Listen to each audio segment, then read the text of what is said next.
Já imaginou ser invocado para um mundo de fantasia por uma deusa que quer te transformar em um herói, mas você simplesmente recusa? E como castigo, ela te amaldiçoa. Agora você tem que sobreviver num mundo lotado de monstros, deuses e perigos a cada esquina. E aí, manos e minas, sejam muito bem-vindos ao canal. Hoje vamos continuar a história daquele que foi amaldiçoado pela deusa. Se curtiu o vídeo, já deixa o like e se inscreve. Já somos mais de 800 por aqui. E, sério, se eu ainda estou trazendo esses vídeos para vocês, é por causa de todo o apoio que vocês dão. Muito obrigado de coração. Agora, sem mais enrolação, vamos continuar essa história. A história começa em um local iluminado, e de repente, surgiu uma mulher de cabelos claros e olhos brilhantes, desejando boas-vindas aos grandes heróis. Vemos então os heróis, crianças invocadas de seu mundo, por uma mulher misteriosa, e confusos, perguntaram o que estava acontecendo, e se isso poderia ser alguma pegadinha de seus veteranos. Alguns perceberam que seus celulares não funcionavam naquele local, e olhando ao redor, não havia nada, apenas um céu brilhante, em meio às nuvens. A mulher então revelou as suas asas, pedindo para não ficarem assustados, e explicou que havia os invocado para outro mundo, chamado Fantasia, para salvar a todos, do renascimento do grande rei demônio, e revelou a todos, que ela é a deusa desse mundo. E com essa revelação, as crianças começaram a ficar ansiosas, não acreditando que foram para um outro mundo, mas a deusa pediu para se acalmarem, pois em breve, todos serão transportados para um dos templos de fantasia, e explica que a Santa do Templo está os esperando, e a pedido da deusa, ela irá usar todos os seus recursos para garantir que os heróis se adaptem ao novo mundo. De repente, alguém levanta a mão, querendo saber se poderia fazer uma pergunta. A deusa responde que sim, e então, um garoto de cabelo bagunçado, chamado Anvou, perguntou se nesse outro mundo haveria janelas de status, monstros e níveis, como em um jogo de RPG. A deusa confirma que sim, e Anvou fica feliz em ouvir essa resposta. De repente, uma garota loira, chamada Jang Mi-yun, perguntou à deusa se nesse outro mundo seria na temática da era medieval, cheio de príncipes e princesas. A deusa confirma que seria exatamente assim, e Jang fica animada em saber disso. Então, mais alguém decide fazer uma pergunta, e um garoto de cabelos e olhos azuis, chamado Choi Kangmin, perguntou à deusa se somente o melhor entre todos seria o escolhido para ser o grande herói. A deusa responde que não, e Choi chega à conclusão de que todos ali poderiam se tornar heróis. A deusa responde que sim, porém, ela avisa que todos não terão os mesmos talentos. E revela que nesse mundo há vários tipos de deuses, de diferentes tamanhos e formas, e que todos precisarão ser reconhecidos por alguns desses deuses, para receberem as suas bênçãos, e se tornarem autênticos heróis. Choi demonstra estar satisfeito com essa resposta, e agradece a deusa por responder a sua pergunta. A deusa então demonstrou estar impressionada com a sua confiança, e diz que estará muito ansiosa pelos seus grandes feitos. E algumas crianças começam a sussurrar sobre como esse Choi Kangmin consegue causar uma boa impressão até mesmo nos deuses. De repente, mais alguém se aproximou, querendo fazer uma pergunta. Era uma garota de cabelos pretos e olhos púrpuras, chamada Yubora, e se apresentou como a presidente dessa turma. A deusa reconheceu a posição dela, e a chamou de Senhorita Yubora, e pediu para ela fazer a sua pergunta. Yubora então esclareceu para a deusa que todos neste local haviam sido transportados de uma maneira muito repentina, e ela entende que esta é uma ação muito desesperada para obter ajuda, mas ela se preocupa com os seus pais e os pais dos outros, e faz a sua pergunta para a deusa. Será que poderíamos entrar em contato com nossas famílias? A deusa responde que isso seria difícil, e Yubora ansiosa pergunta, então, quando poderemos voltar para casa? A deusa então sorri, e revela a todos, que assim que o grande rei demônio for derrotado, os deuses que lhe darão bênçãos, também irão conceder um desejo. E após ouvirem isso, todas as crianças começaram a fazer muitas perguntas para a deusa, ignorando as dúvidas de Yubora. Todos se aproximaram da deusa, querendo que ela respondesse às suas dúvidas. E a mesma, com um sorriso, respondeu a todas elas. E um tempinho depois, ela já havia respondido a todas as perguntas das crianças. Ela então perguntou se alguém tinha mais alguma dúvida, ou pergunta para ela. Foi então que, um rapaz de cabelos negros e olhos castanhos, hesitantemente, levantou a sua mão, e a deusa disse para não ser tímido, e que ele poderia fazer a sua pergunta. O rapaz então disse: na verdade, não tenho uma pergunta, mas sim um pedido. Será que a deusa poderia me enviar de volta para a Terra? A deusa olhou diretamente para esse rapaz, e esclareceu que já havia falado sobre esse assunto, que após a derrota do rei demônio, um pedido seria realizado. Mas o ansioso rapaz explicou para a deusa que não tem nenhum desejo ou vontade de se tornar um herói, e por esse motivo queria ser mandado de volta para a Terra. A deusa fica em silêncio, e com isso, o rapaz chega à conclusão de que talvez não possa retornar, mas a deusa o tranquiliza, dizendo que seria possível o mandar de volta para a Terra. Mas antes, ela quer lhe fazer uma pergunta. Ela pediu para ele explicar o porquê irá ignorar o sofrimento de todos os inocentes deste mundo, só para voltar à sua vida monótona na Terra.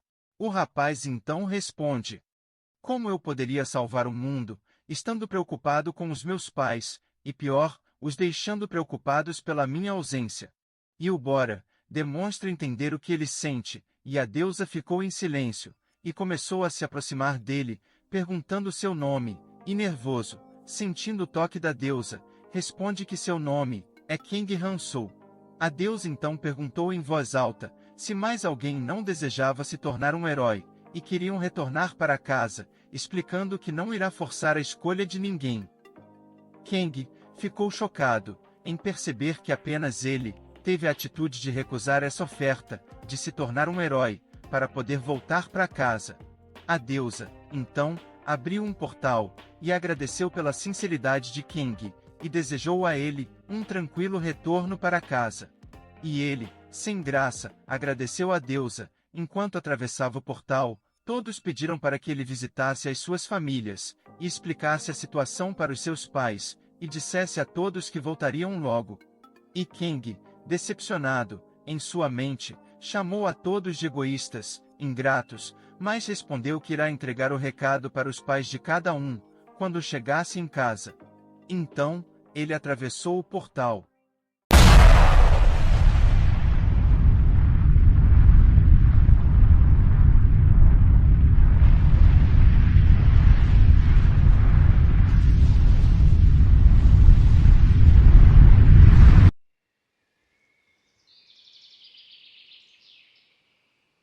Kang então se vê em uma floresta, surpreso em perceber que foi apenas por um segundo que atravessou o portal, e já estava em um local totalmente diferente, se perguntando em que parte da Terra está.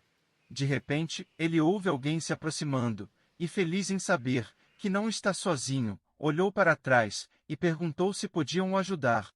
Mas assim que se virou, ele viu um cão grande e vermelho, carregando uma pessoa em sua mão, e na outra um machado, e logo atrás dele havia muitos outros cães. E Kang perguntou: o que está acontecendo aqui? Os cães começaram a lamber os dentes, e em seguida começaram a correr para cima de Kang, enquanto ele fugia desesperadamente. Em outro local, é mostrado um santuário, sendo iluminado por uma luz. Essa luz se dirigia diretamente para dentro do templo, enchendo de luz.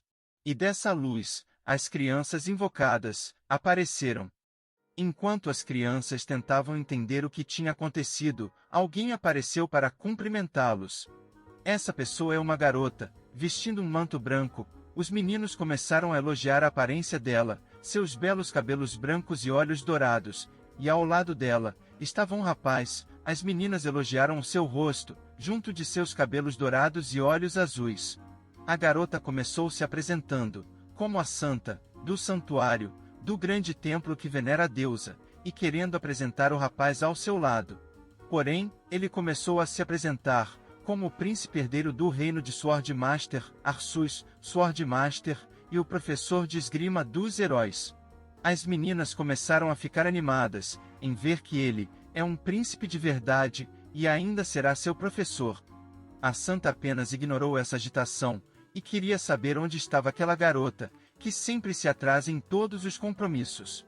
De repente, a porta do templo havia sido aberta, revelando uma garota de cabelos rosa, se desculpando pelo seu atraso, revelando que acabou bebendo demais, se esquecendo do horário.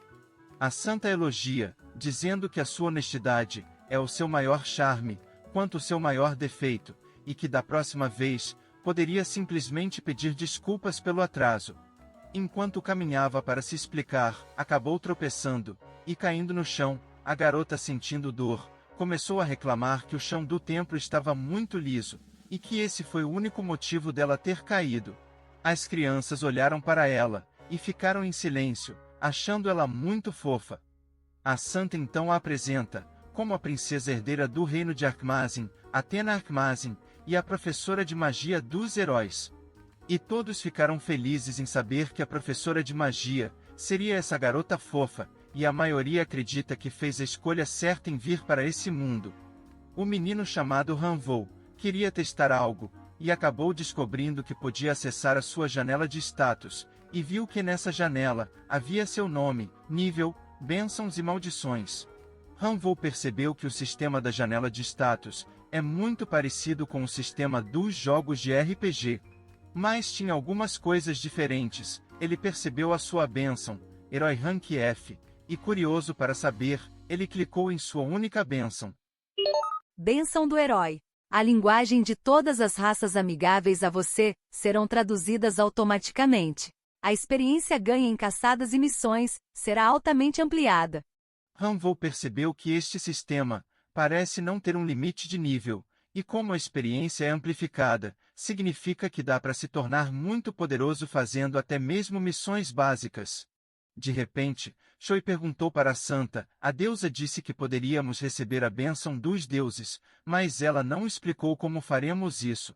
A santa então respondeu que para receber a bênção de um deus, você primeiro precisa conquistar o interesse deles, e explica que cada deus tem suas condições e requisitos. Porém, mas antes que pudesse explicar mais alguma coisa, uma janela roxa apareceu, dizendo que um deus estava observando os heróis, e em seguida, várias janelas roxas começaram a aparecer, dizendo que os deuses estavam observando a todos os heróis.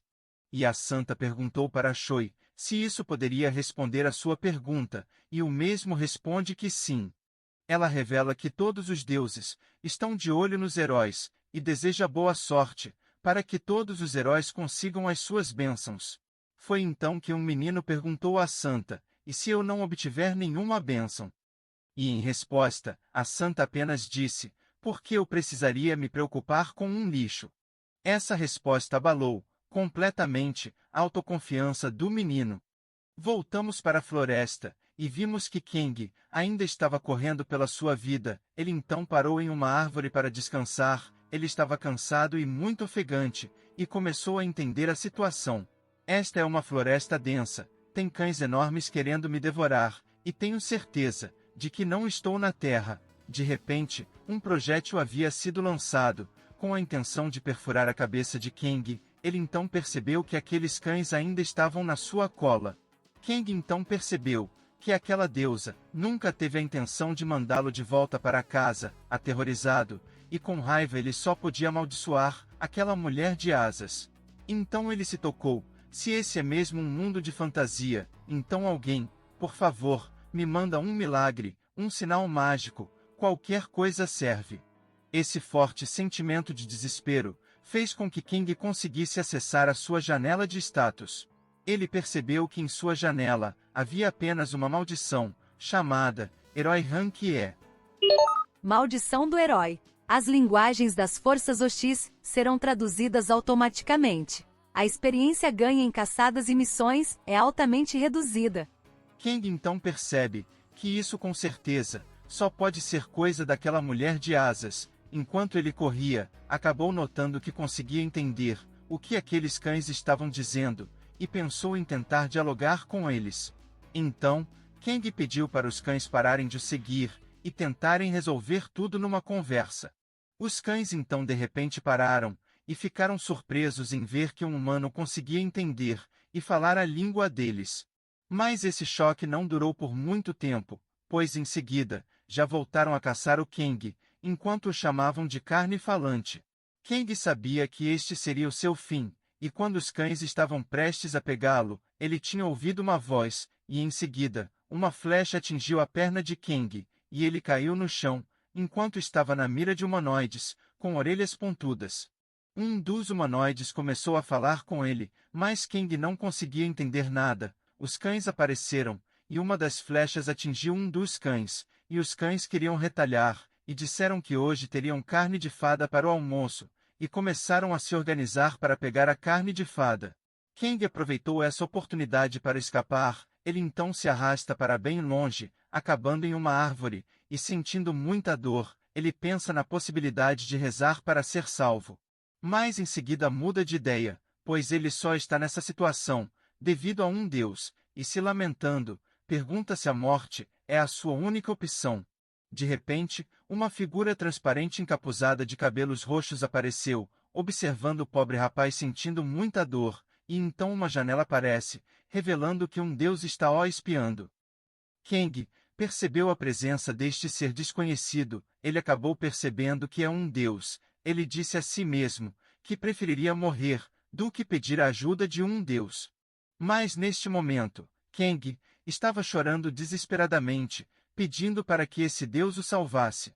Após Kang secar as suas lágrimas, o Deus desconhecido perguntou: "Por que você está sozinho?" Kang sabia que a culpa de tudo isso é daquela suposta deusa com asas. Mas ele pensa um pouco antes de responder. Tem a chance desse Deus desconhecido, na verdade, ser um amigo daquela deusa de asas. Então Kang pediu para o Deus o salvar primeiro, pois estava sentindo muita dor, mas o Deus demonstrou estar confuso sobre esta situação, e Kang, desesperado, perguntou se não havia outro Deus por perto. O Deus desconhecido respondeu que não havia mais nenhum Deus nas proximidades, e murmura que é bom não ter outros deuses rondando por este local. Kang, desanimado, chega à conclusão que este Deus deve ser um asa, e o Deus curioso perguntou: o que seria um asa? Kang então pensa que um asa é uma gíria para se referir a alguém antissocial, um excluído, alguém que não se dá bem com outras pessoas, ou é menosprezado por elas. Mas ele pensa, e chega à conclusão, de que não deve dizer isso, pois no pior cenário, é muito possível que esse Deus me lance outra maldição. Kang então pensou um pouco, e explicou que asa significa forasteiro, um lobo solitário que vaga pelas terras selvagens desoladas. O Deus desconhecido demonstrou gostar do significado de asa, o que deixou Kang aliviado. O Deus desconhecido, agora não mais desconhecido, adotou o nome de Asa, o Deus dos forasteiros. Isso deixou Kang feliz pelo Deus, e pergunta se agora ele poderia o ajudar, mas então Asa, o Deus dos forasteiros, perguntou se o Kang também é um Asa. E Kang ficou em silêncio, refletindo sobre essa pergunta. Ele então chegou à conclusão de que, não, Kang Hansou não é um Asa, ou forasteiro, e muito menos um excluído. Ele se denomina como um Insa, o oposto de um Asa, e tem muito orgulho de suas habilidades de socialização. Ele mesmo tinha muitos amigos antes de vir parar nesse mundo. Mas para sobreviver neste mundo, terá que renunciar ao seu orgulho, e fazer coisas que não gostaria de fazer, como ter que mentir para si mesmo. Nervoso e ansioso, Kang afirmou para o Deus Asa, que sim, sou um Asa, e revela que ele não é deste mundo, e que havia sido invocado junto de seus colegas, mas ele acabou sendo largado neste lugar. O Deus Asa demonstra ter entendido a situação de Kang, mas ainda não tem certeza se deve, ou não, ajudá-lo, e se lembrando de um passado trágico, as suas dúvidas haviam aumentado.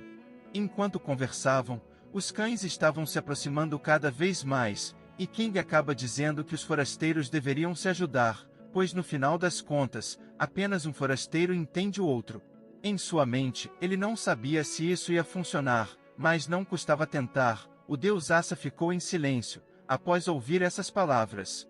Então, Asa disse: não haverá morte para os Asas. Ele começou a usar os seus poderes, surgindo assim, uma luz verde intensa, que atingiu a perna de Kang, fazendo assim, a flecha desaparecer.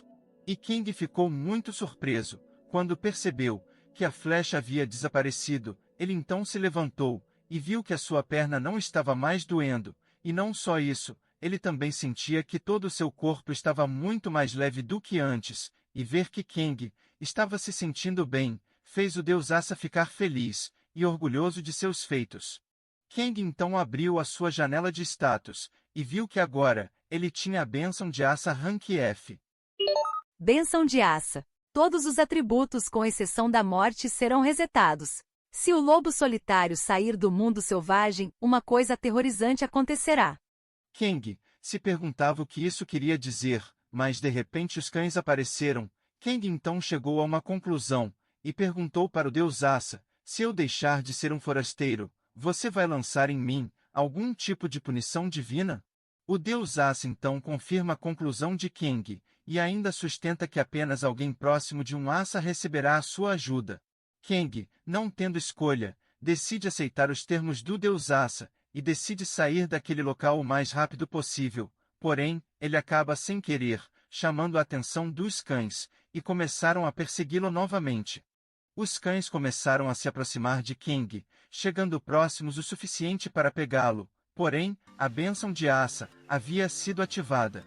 Kang então percebeu que essa bênção não só curou a sua ferida, mas também fez todas as suas dores, e até mesmo seu cansaço, desaparecerem. Ele estava correndo mais rápido que podia, mas ao invés de desacelerar, ele apenas continuava correndo sem parar. Os cães perceberam isso, então começaram a jogar coisas para fazer o Kang desacelerar, e uma pedra acabou acertando na cabeça de Kang.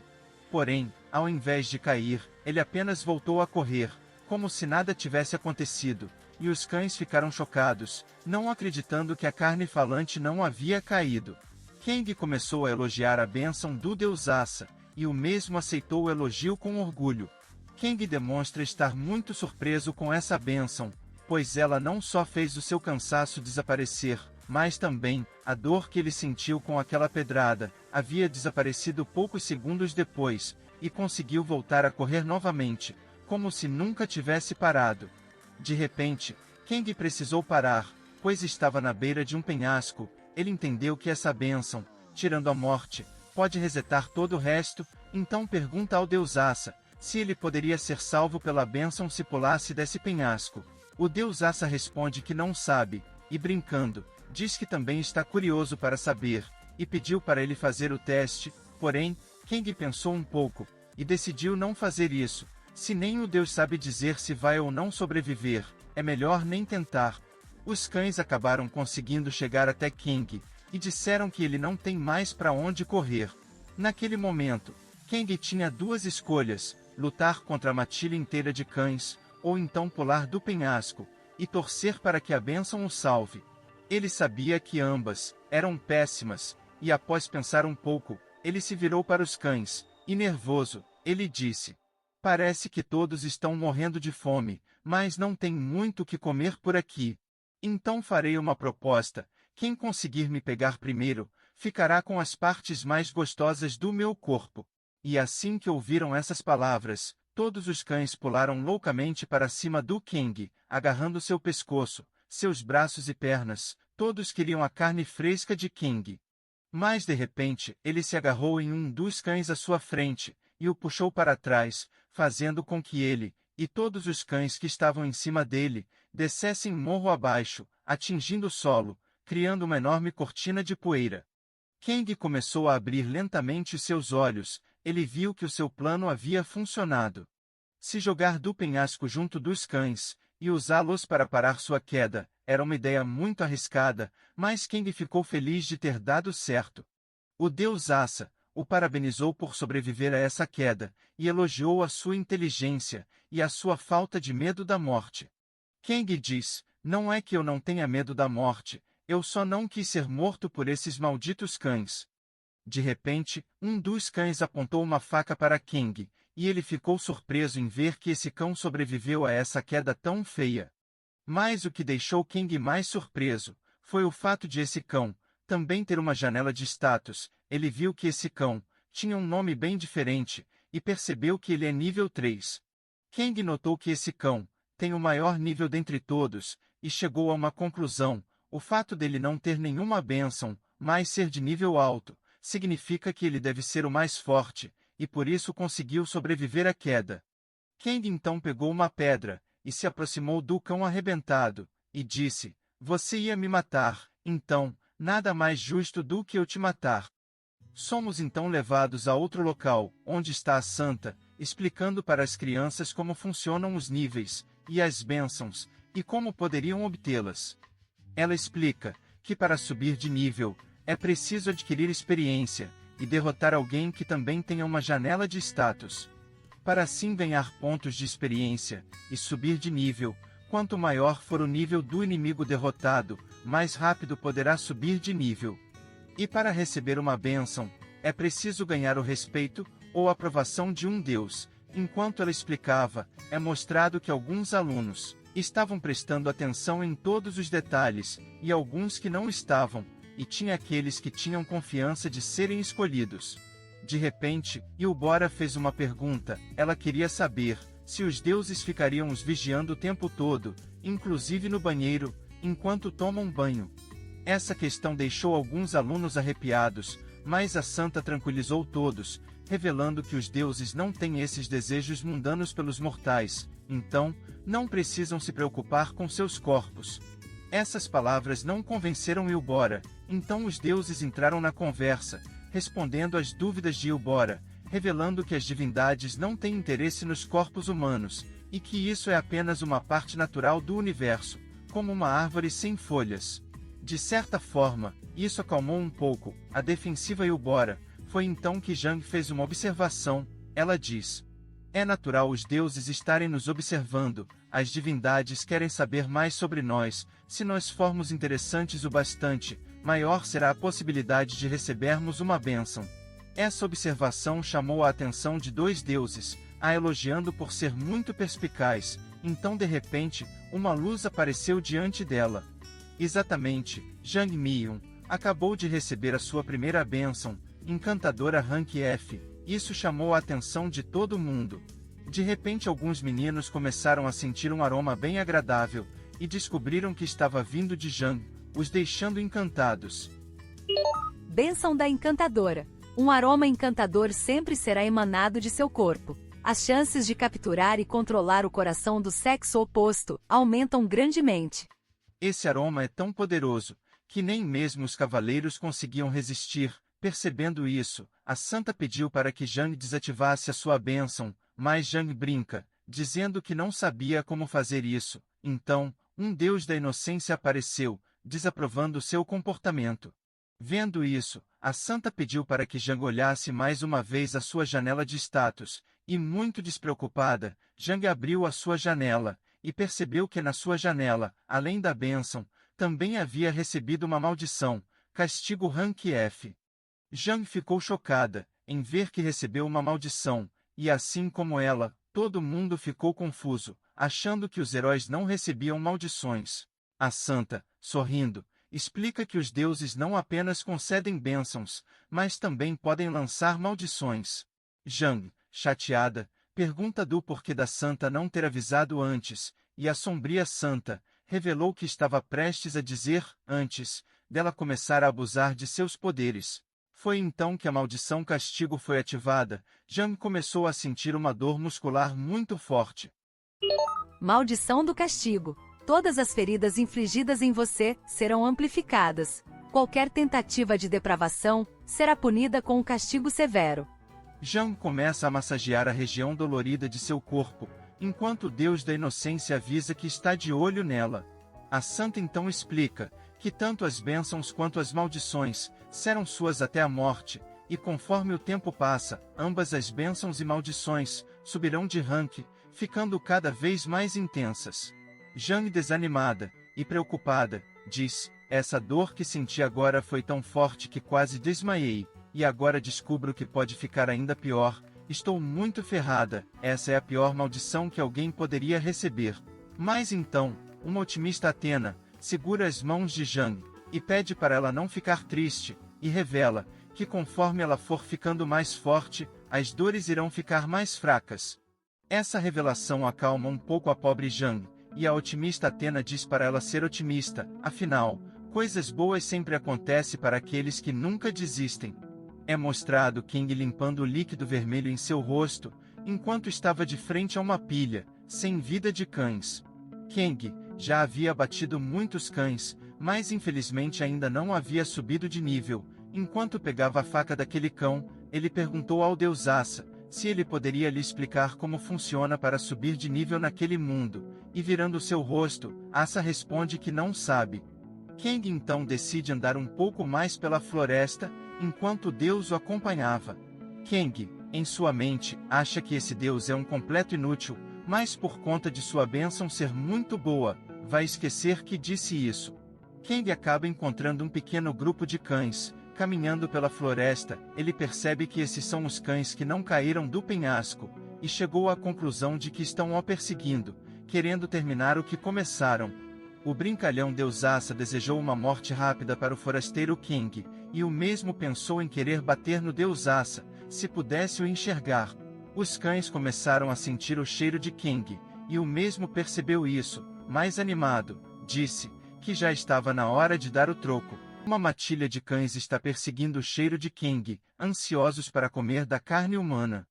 Porém, eles haviam perdido o cheiro de Kang, como se ele tivesse desaparecido, mas, na verdade, Kang estava escondido atrás de uma árvore. Ele havia conseguido dissipar o seu cheiro, devido ao excesso de sangue que havia caído em suas roupas. Então, o deus Asa rezou para que Kang tivesse um tranquilo descanso, mas Kang, olhando para uma árvore, disse que não queria descansar agora. Ele então pegou alguns cipós da árvore e mostrou os seus talentos de artesanato, o que deixou impressionado o deus Asa. Com os cipós, ele fez uma bainha improvisada para sua lâmina, e com o resto, ele enrolou numa pedra, e sorrindo, perguntou ao deus Asa se já ouviu falar da força centrífuga. Os cães começaram a ouvir um barulho, eles olharam para trás, e viram Kang girando uma pedra, enrolada num cipó. Kang começou a sentir o peso da força centrífuga, e aos poucos, foi perdendo seu equilíbrio. Porém, a bênção de Asa foi ativada, e Kang recuperou a sua estabilidade, e começou a girar a pedra em alta velocidade. Um cão começou a avançar para cima de Kang, mas no mesmo instante, ele arremessou a pedra no rosto do cão, e em seguida, acertou o seu queixo, o fazendo desmaiar. Os cães começaram a jogar pedras em cima de Kang, com a intenção de desnorteá-lo, para em seguida, fazer um ataque em conjunto. Eles estavam prestes a atacar o Kang, porém, o mesmo estava esperando por isso, e logo que se aproximaram, ele desferiu um golpe, que abateu os cães, que tentaram lhe atacar de surpresa. Um tempo depois, Kang já havia abatido todos os outros cães. O deus Asa ficou muito impressionado com as habilidades de Kang, e começou a reavaliá-lo, como alguém não fraco. O que tirou um sorriso do rosto de Kang. Ele acabou percebendo que um dos cães ainda estava vivo, e olhando diretamente para ele, com uma expressão sombria, ele perguntou: "Me diga onde os humanos moram." O cão, assustado, ficou surpreso por esse humano conseguir falar a sua língua, e imediatamente apontou a direção de onde viu alguns humanos passarem. Kang então fez outra pergunta, e disse que seria a última: "Qual é o nome da sua raça?" O cão respondeu que o nome da sua raça se chama Gnoll, e pediu para ser libertado, pois já havia respondido a todas as perguntas. Kang, sorrindo, o agradece por responder às suas perguntas, e em seguida, acerta a pedra na cabeça do pobre Gnoll. Na mente de Kang, ele pensou que se deixasse ele fugir, muito provavelmente, poderiam tentar uma vingança contra ele. O deus Asa informa Kang que o nome daquela raça era Gnoll, e Kang responde que já havia descoberto isso sozinho.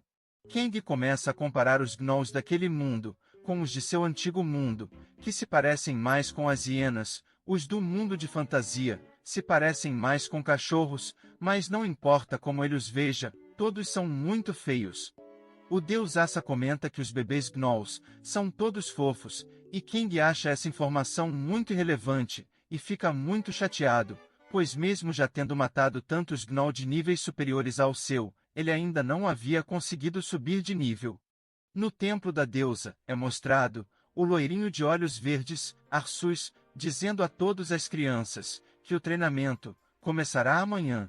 E revela que ele, e a princesa Athena, serão os seus professores, a princesa ensinará magia, e ele ensinaria esgrima, e pede para que as crianças escolham, qual dos cursos vão querer fazer.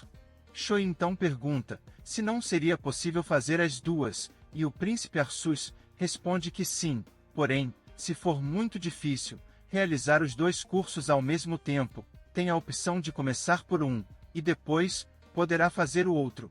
Foi então que Anvou perguntou a Arsus se teriam a opção de fazer nenhuma das duas, e o príncipe Arsus respondeu que fazer os cursos é opcional, vocês são livres para escolher o que querem fazer, se acham que não precisa fazer, então está tudo bem. Anvou faz outra pergunta, se somos livres para escolher, então durante o tempo livre, poderemos sair do templo? O príncipe responde que sim, e Choi lança um sorriso para Anvou, e o mesmo retribui. O príncipe pergunta, se alguém tem mais alguma dúvida, todas as crianças respondem que não, e no meio delas um deus imaturo apareceu, demonstrando estar interessado nesta situação. Já de noite, vimos Anvou sentado em sua cama, pensando que treinamento é apenas uma ação que figurantes tomam, para ficarem mais fortes, um verdadeiro protagonista faz o seu próprio caminho.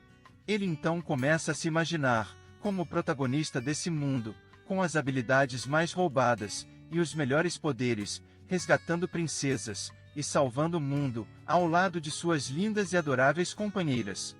Tomando a decisão de construir o seu próprio caminho, pois ele se convenceu de que é o protagonista desse mundo e dessa história. Na manhã seguinte, Arsus estava avisando que aqueles que querem aprender esgrima poderiam o seguir, e o resto ficará esperando a professora de magia chegar. Um menino pergunta onde a professora de magia está, e o príncipe Arsus responde que ela acabou exagerando na bebida novamente, então ela poderá se atrasar um pouco. E reforça o fato de que aqueles que querem aprender magia terão que esperar aqui, até que ela chegue. As crianças começam a conversar sobre como foi difícil conseguir dormir naquelas camas, mas a pior parte é a falta de sabonetes, shampoo e condicionador naquele mundo, e revelam que essas coisas fazem muita falta. Anvou começou a se afastar dos outros, se dirigindo para as escadas do templo. Foi então que ele percebeu algo. Em sua janela de status, estava mostrando que ele havia adquirido uma nova bênção especial Rank F. Bênção especial. Você é o protagonista especial. Só você pode ver e sentir essa bênção especial. Anvou fica feliz com essa bênção, e chega à conclusão de que isso é um sinal de que ele é o protagonista destinado a salvar o mundo, e não Choi. Enquanto descia as escadas, em sua mente, pediu para que Choi continuasse com esse enredo fraco de desenvolvimento, enquanto o verdadeiro protagonista vai se tornar o ser mais forte desse mundo. E se Choi trabalhar muito duro, talvez possa se tornar o meu rival. Na praça da cidade Prologina, perto do templo da deusa, Anvou chegou até uma residência, e disse que é lá que a sua aventura vai realmente começar. Ele então entra no estabelecimento, e lá dentro estava cheio de pessoas muito interessantes. Ele se aproximou da recepcionista, e ela perguntou quais seriam os assuntos de Anvou com a guilda dos mercenários. Anvou, cheio de confiança, disse em voz alta, eu vim aqui para me registrar na guilda como um mercenário. Anvou, com um sorriso, repetiu, quero me tornar um mercenário. Essa ação não convenceu a recepcionista, e um guarda começou a se aproximar do balcão. Foi então que alguém chamou a sua atenção. Era uma garota ruiva de olhos vermelhos. Ela o chamou de fraco, e perguntou se ele queria morrer.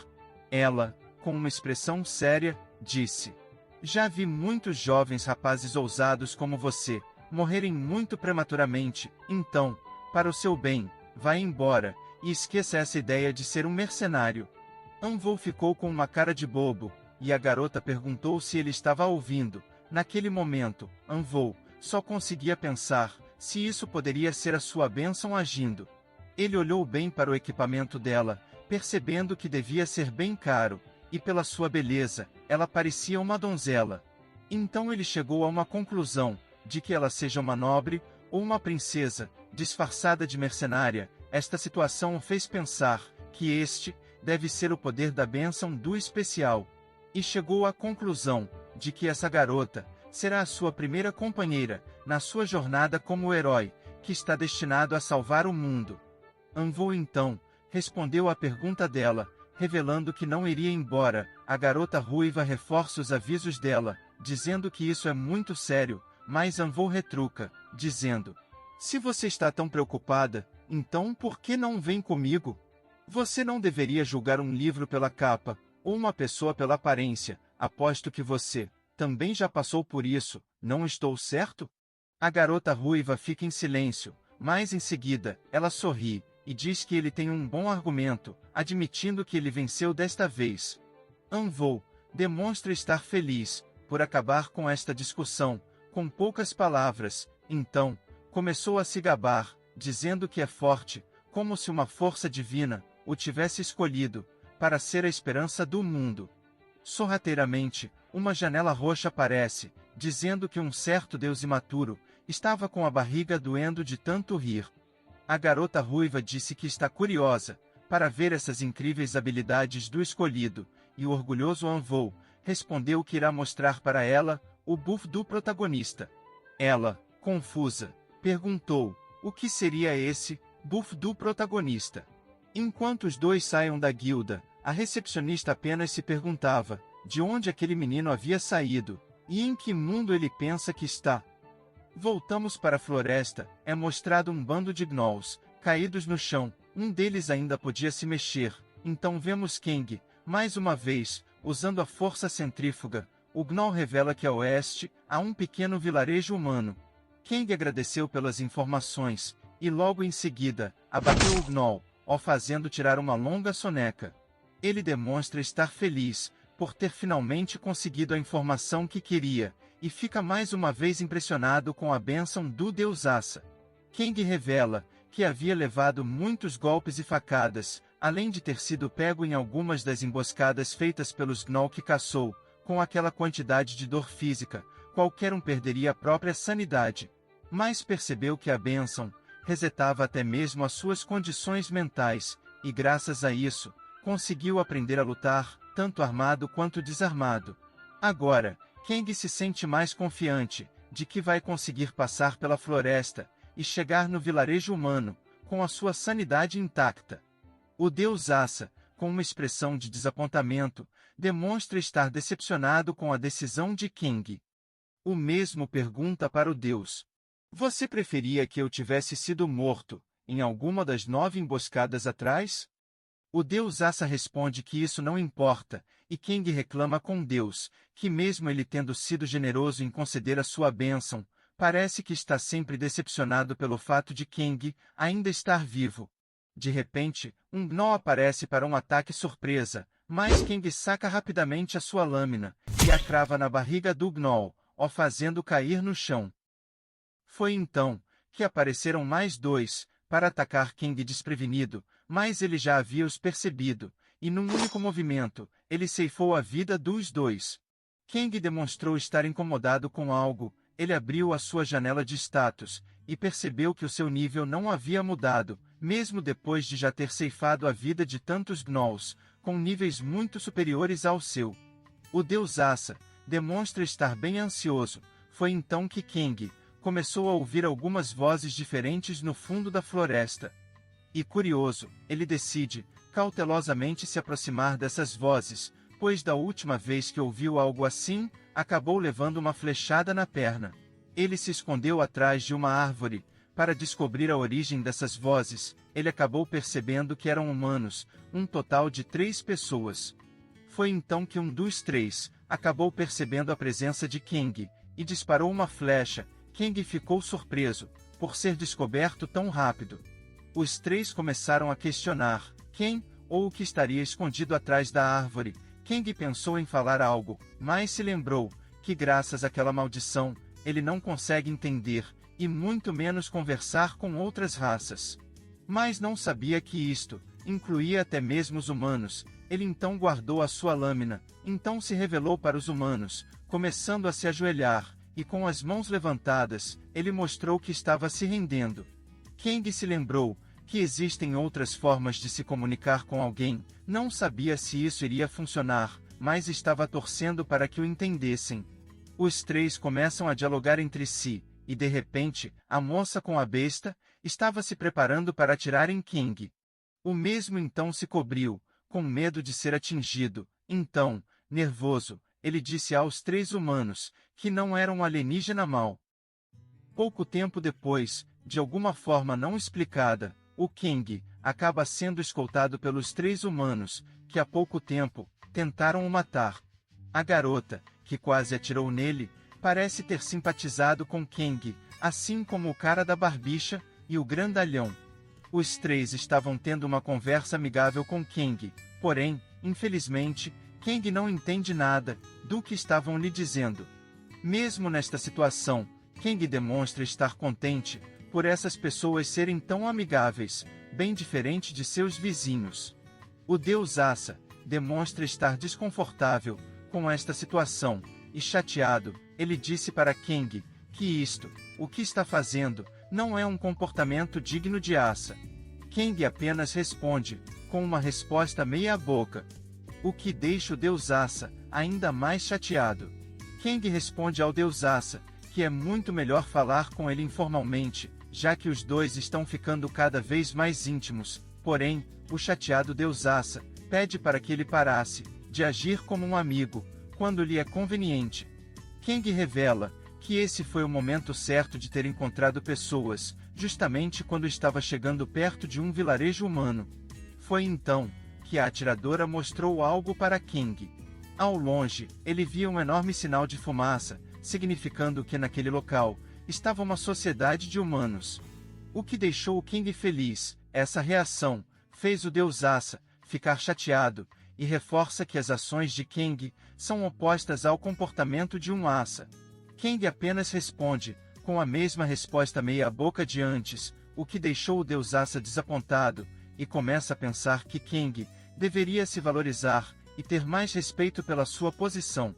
E nesse momento, os três começaram a sentir uma presença, que estava se aproximando rapidamente. Kang olhou para trás, e viu que tinha um grupo de gnolls, sedentos por carne, querendo pegar Kang, e os três humanos, que estavam se preparando para contra-atacar. Kang então sacou a sua lâmina, se preparando para o ataque, porém, o homem com as espadas duplas, e o grandalhão com uma espada grande, começaram a atacar os gnolls. Mostrando uma boa combinação de trabalho em equipe, e luta com espadas, conseguindo assim derrotar muitos gnolls. Porém, os gnolls começaram a cercar os dois, com a intenção de deixá-los cansados, o bastante para fazer um ataque em conjunto, para não dar tempo deles reagirem. Foi então que uma flecha acertou na cara de um dos gnolls, e quem havia atirado, havia sido a garota com a besta, e estava pegando outra flecha, preparando um próximo ataque. Acertando o rosto de mais um dos gnolls, aproveitando a chance para recarregar, porém, um gnoll apareceu, para fazer um ataque surpresa, o que deixa o espadachim preocupado. Foi então que Kang apareceu, e atacou o gnoll que quase acertou ela. Nesse momento, o deus Asa reforçou seu desconforto com esta situação, e Kang pediu para o deus deixar essa passar, somente dessa vez. Nesse instante, mais um gnoll se aproximou, para um ataque sorrateiro, mas Kang havia sido mais rápido, e conseguiu contra-atacar, cravando sua lâmina no queixo do gnoll, enquanto o deus responde que isso não lhe importa, esse problema não devia ser da conta de um Asa. Essa resposta faz Kang concordar com ele, porém, ele decidiu aproveitar essa chance para conseguir subir de nível. Um tempo havia se passado, e Kang tinha conseguido derrotar, sozinho, a maioria dos gnolls. O que chamou a atenção dos espadachins. Esta situação deixou o Kang eufórico, e preocupado, perguntou se seus novos amigos estavam bem. Mas assim que ele os viu, os dois espadachins estavam o encarando, enquanto a atiradora estava mirando uma flecha na direção dele. Kang perguntou para a garota o que estava acontecendo. Foi então que a mesma sorriu para ele e disparou a sua flecha, que perfurou o peito de Kang, o fazendo cair no chão. Enquanto Kang estava no chão, os três começaram a conversar, e conseguimos entender que eles tinham planos para Kang. O plano era levá-lo para o vilarejo mais próximo, envenenar a sua comida, e em seguida, vendê-lo como escravo, para ganhar dinheiro. Mas como já haviam usado todas as suas poções, pensaram que podiam simplesmente nocauteá-lo, e depois levá-lo. A atiradora, impressionada, diz: se não fosse por esse ataque repentino dos Gnolls, nunca teríamos descoberto o quão perigoso esse menino realmente é.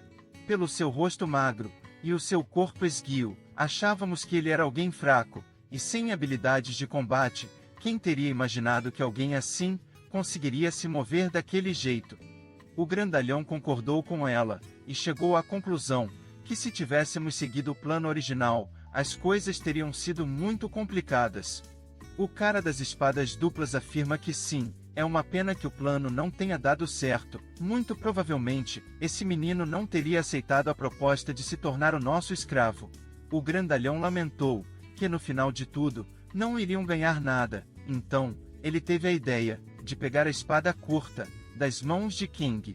O espadachim olhou para ela e pensou que aquilo era apenas um pedaço de lixo, mas o grandalhão reconheceu as marcas na lâmina e revelou que aquela é uma espada curta de empunhadura dupla, usada em cerimônias no Reino das Fadas. Daria para ganhar um bom dinheiro com ela. O espadachim e a atiradora não se convenceram e chegaram à conclusão de que poderia ser apenas uma réplica. Afinal, como esse pirralho poderia estar sob a posse de uma coisa tão valiosa como essa? Mas o grandalhão reforçou o fato de que eles não têm muito dinheiro, e mesmo que seja uma réplica, ainda dá para faturar alguma coisa com ela. O espadachim responde que ele tem um bom argumento, então decide pegar a espada, e quando ele se aproximou do corpo de Kang, ele viu que mesmo após a morte, ainda estava segurando firmemente a sua espada. Ele elogiou a determinação desse moleque. A atiradora revelou que ela não havia acertado o coração dele, então provavelmente ainda poderia estar vivo. E após ouvir isso, o espadachim puxou a sua espada e a cravou no peito de Kang, com a intenção de acabar logo com a sua vida. Foi então que ele acabou conseguindo ver a janela de status de Kang, e nesse momento, ele havia se lembrado de algo. Todos no mundo de fantasia têm uma janela de status, e elas só podem ser vistas com duas condições. A primeira sendo, por vontade própria, e a segunda, por conta de uma bênção. Mas há uma condição especial: a pessoa precisa estar viva. Nesse momento, Kang pegou a sua espada e a cravou no pescoço do espadachim. Essa cena chocou os outros dois, não acreditando que aquele moleque ainda está vivo. Kang puxou a sua espada do corpo sem vida do espadachim. Enquanto ele caía no chão, os dois estavam se perguntando quem ou que é aquele moleque.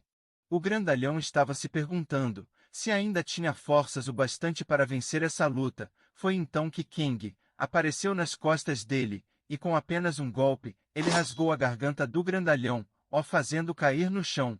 Foi então que mais uma flecha acertou no peito de Kang, e o mesmo, com uma expressão lunática, olhou diretamente para a atiradora, enquanto ela começava a ficar com medo de Kang. Ela começou a caminhar para trás, enquanto Kang caminhava para frente, e o mesmo, com uma expressão sombria, disse coisas que ela não entendia, e apavorada, ela caiu no chão, pedindo desculpas para Kang, aceitando que ela tinha agido errado, e implorou para ele ter piedade. Kang começou a citar algumas palavras para ela, mas a mesma estava muito apavorada, e chorando, pediu para ter piedade. Ela acabou gritando de pavor, enquanto chamava o Kang de monstro. Alguns minutos depois, vimos que Kang havia removido as flechas de seu peito, assim como as suas roupas, que estavam muito desgastadas. Ele havia pegado as roupas dos três, e ficou muito chateado, pois infelizmente, apenas as roupas daquela mulher serviam nele. O que tirou boas risadas do Deusaça, e diz que Kang tem hobbies estranhos, mas vai respeitá-lo do mesmo jeito. Kang responde que isto não é seu hobby, e que agora, graças àqueles três, ele entende que não pode mais confiar facilmente nos outros. Então ele chegou a uma conclusão: não importa o mundo em que eu esteja, no final das contas, os humanos serão sempre os mesmos, e o deus Asa concorda com esse fato. Kang não conseguia entender o porquê de terem o atacado, mas provavelmente foi por causa de motivos egoístas. O deus Asa responde que isso não importa mais, e agora quer saber qual será o próximo destino, e Kang responde que quer ir até o vilarejo humano, principalmente agora que conseguiu uma boa quantidade de dinheiro, e comenta que mesmo não conseguindo entender o que os outros dizem, e vice-versa, com certeza todos entendem a língua do dinheiro. O deus Asa comenta com Kang que o que acabou de acontecer, ao abandonar a vida de Asa, foi um aviso. E Kang, relutantemente, concorda com o deus Asa, e diz que isso tudo, provavelmente, deve ter sido um sinal. Retornamos para o templo da deusa, onde estava a princesa Athena, se desculpando com os seus alunos, por ter se atrasado mais uma vez.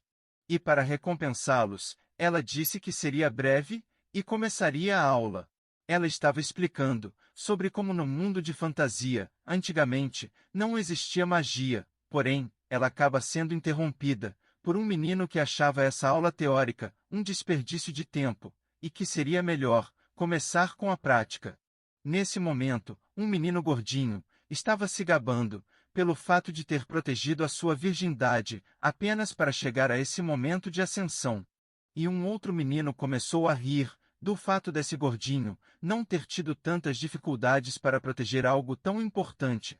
Foi então que uma menina de óculos começou a zoar com a cara dos dois, dizendo que meninos tão bobinhos nunca terão o QI necessário para compreender que a magia é ciência.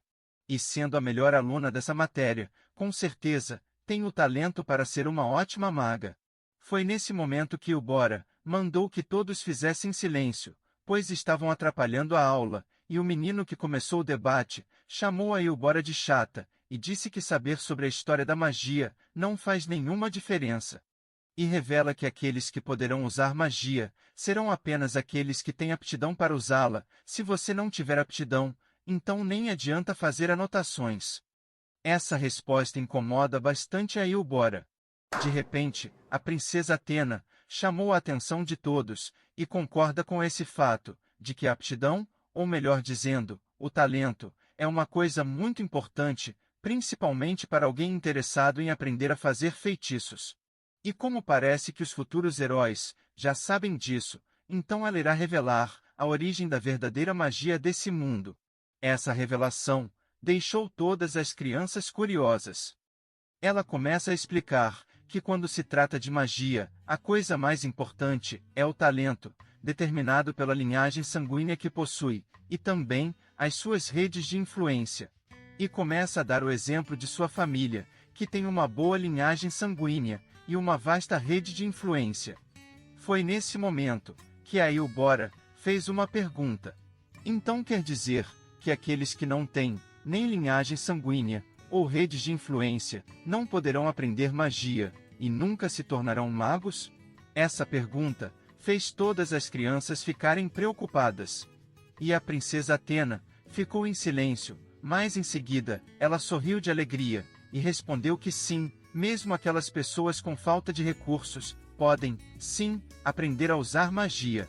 Foi então que Athena se aproximou de Eubora, e segurando as suas mãos, ela disse que irá forjar uma conexão de mestre e discípula com ela. Nesse momento, um círculo mágico apareceu nas costas de Eubora. A princesa Athena parecia estar conjurando um feitiço. E a mesma disse que reconheceu Eubora como a sua primeira discípula, e pergunta se ela aceitará ser a sua discípula. Eubora fecha os olhos, e responde que sim. Então, o círculo mágico se desfaz. Ela então começou a abrir os seus olhos, e Athena a parabenizou por ter se tornado uma maga de verdade. Eubora demonstrou estar confusa, não entendendo o que tinha acontecido, e pergunta como se tornou uma maga assim tão de repente. A princesa Athena pediu para que ela desse uma olhada na sua janela de status. Eubora abriu a sua janela, e percebeu que havia ganhado uma nova bênção, magia Rank C.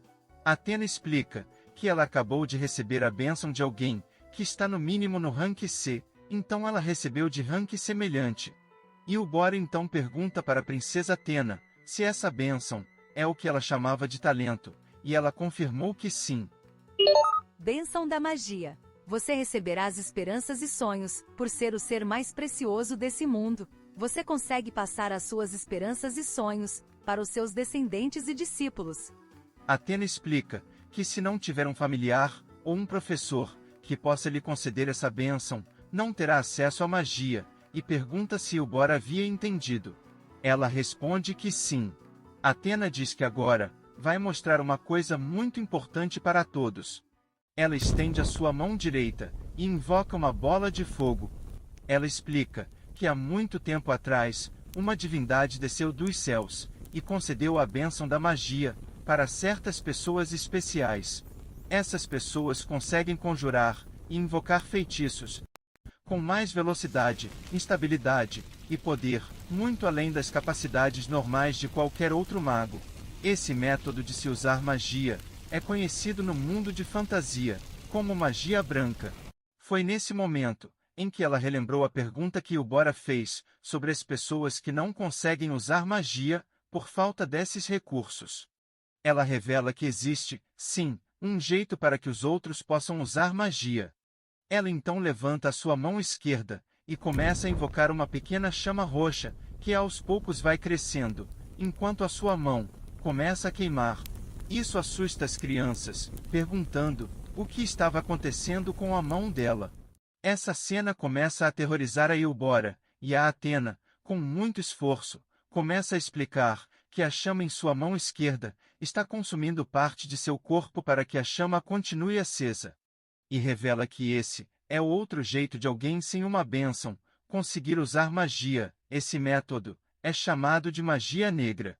Foi nesse momento em que alguém bateu na cabeça dela e começou a apertar as suas bochechas, perguntando para a princesa o que ela estava fazendo. E Athena, com as bochechas inchadas, começou a se explicar. Ela queria fazer os heróis entenderem o valor de uma bênção. Porém, a empregada responsável por ela diz que essa é uma boa explicação e decide reportar isso para Sua Majestade.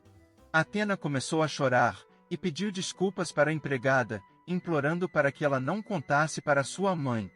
Ao mesmo tempo em que um sacerdote veio para curar os seus ferimentos, Eubora se aproximou de Athena e pediu desculpas para ela, pois foi devido à sua pergunta estúpida que a princesa acabou se machucando. Athena, com um sorriso radiante, responde que está tudo bem, e isso não é nada que não possa ser curado com magia de recuperação. As crianças começaram a perguntar para a princesa se a magia negra é uma coisa ruim. Ela responde que não, a magia negra não é algo ruim, é apenas outra forma de usar magia. O problema é que ela sempre vai querer algo em troca. Mas nesse caso, ao invés de ter usado a sua mão, daria para usar folhas secas de árvores. E reforça o fato que a magia negra não é uma coisa maligna, mas sim uma parte natural do universo, e que é ao contrário da magia branca, que só pode ser utilizada por uma bênção. A magia negra vem diretamente da própria natureza. Somos levados até um pequeno vilarejo, onde estava Kang, conversando com um guarda a respeito de sua entrada. O guarda começou a dizer coisas que Kang não conseguia compreender, mas assim que jogou algumas moedas na mão do guarda, foi autorizada a entrada de Kang.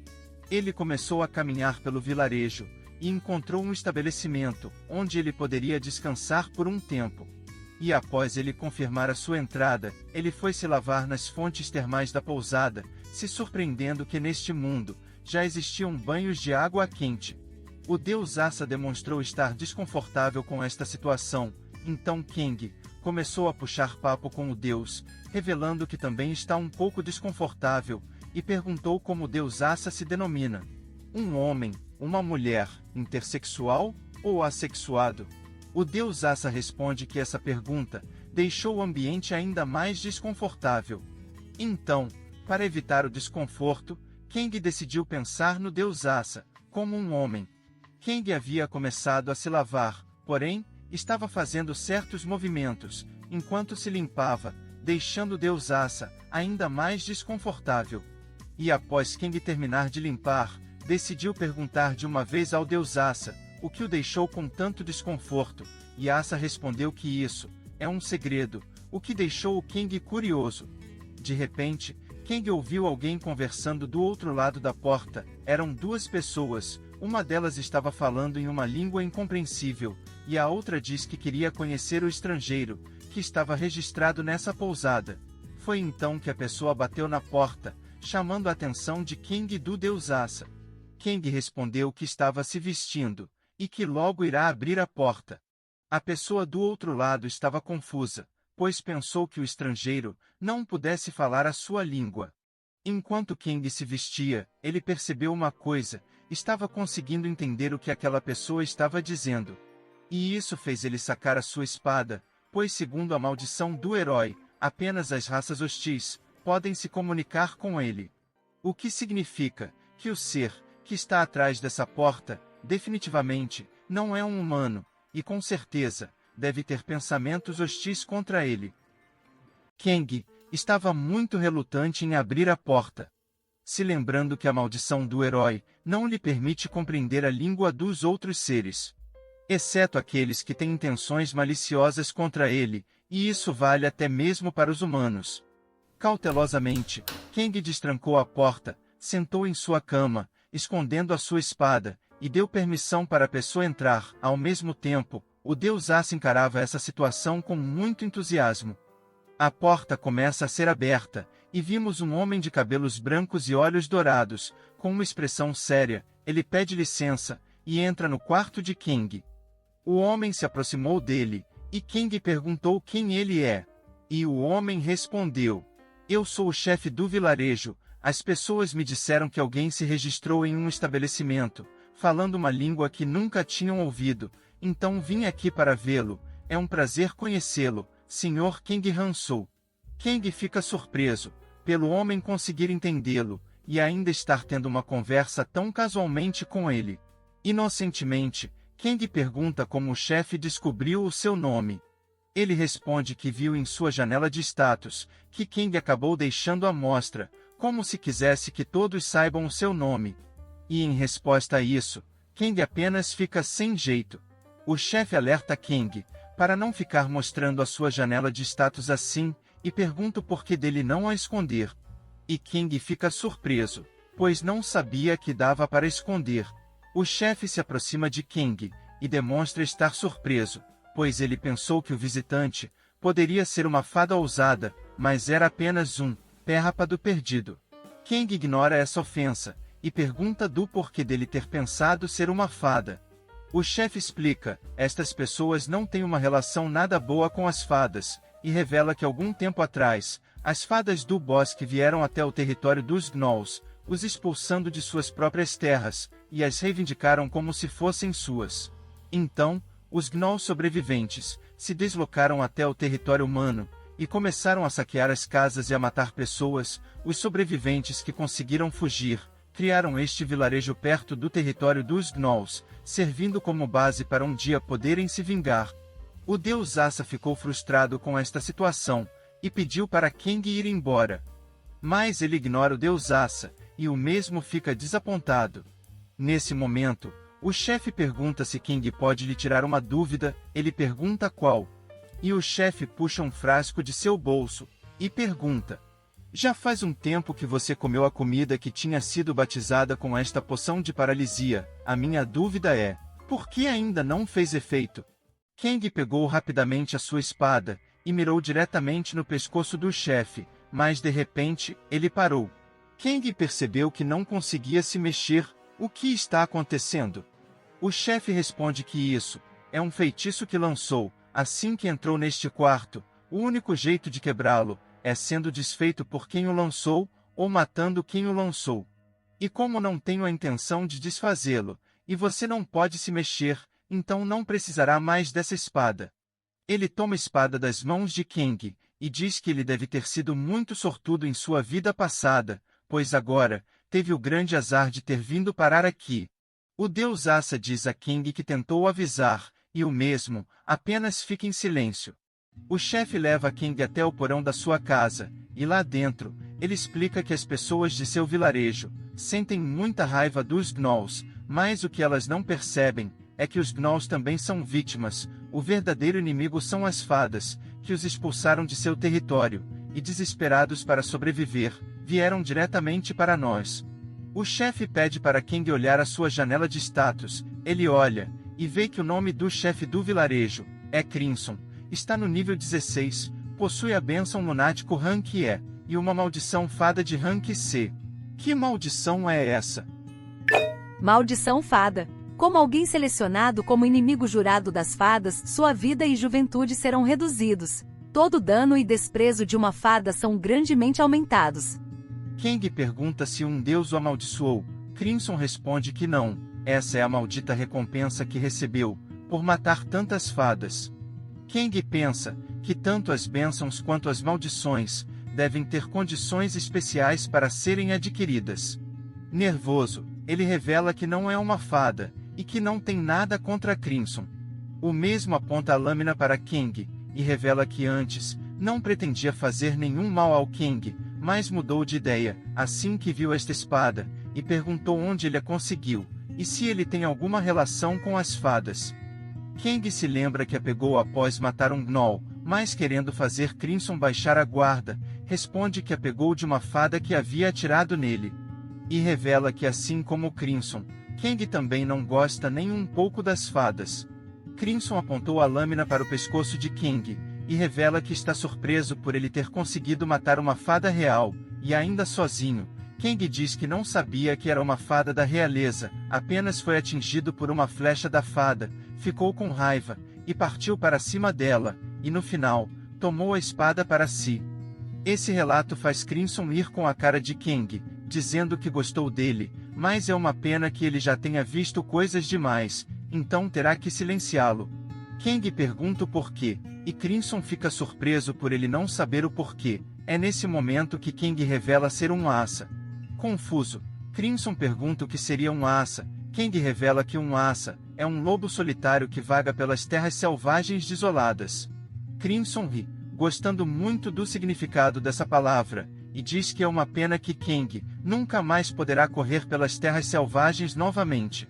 O deus Asa começa a rezar, pedindo para King ter mais sorte em sua próxima vida, enquanto mesmo pergunta, qual é o problema desse cara?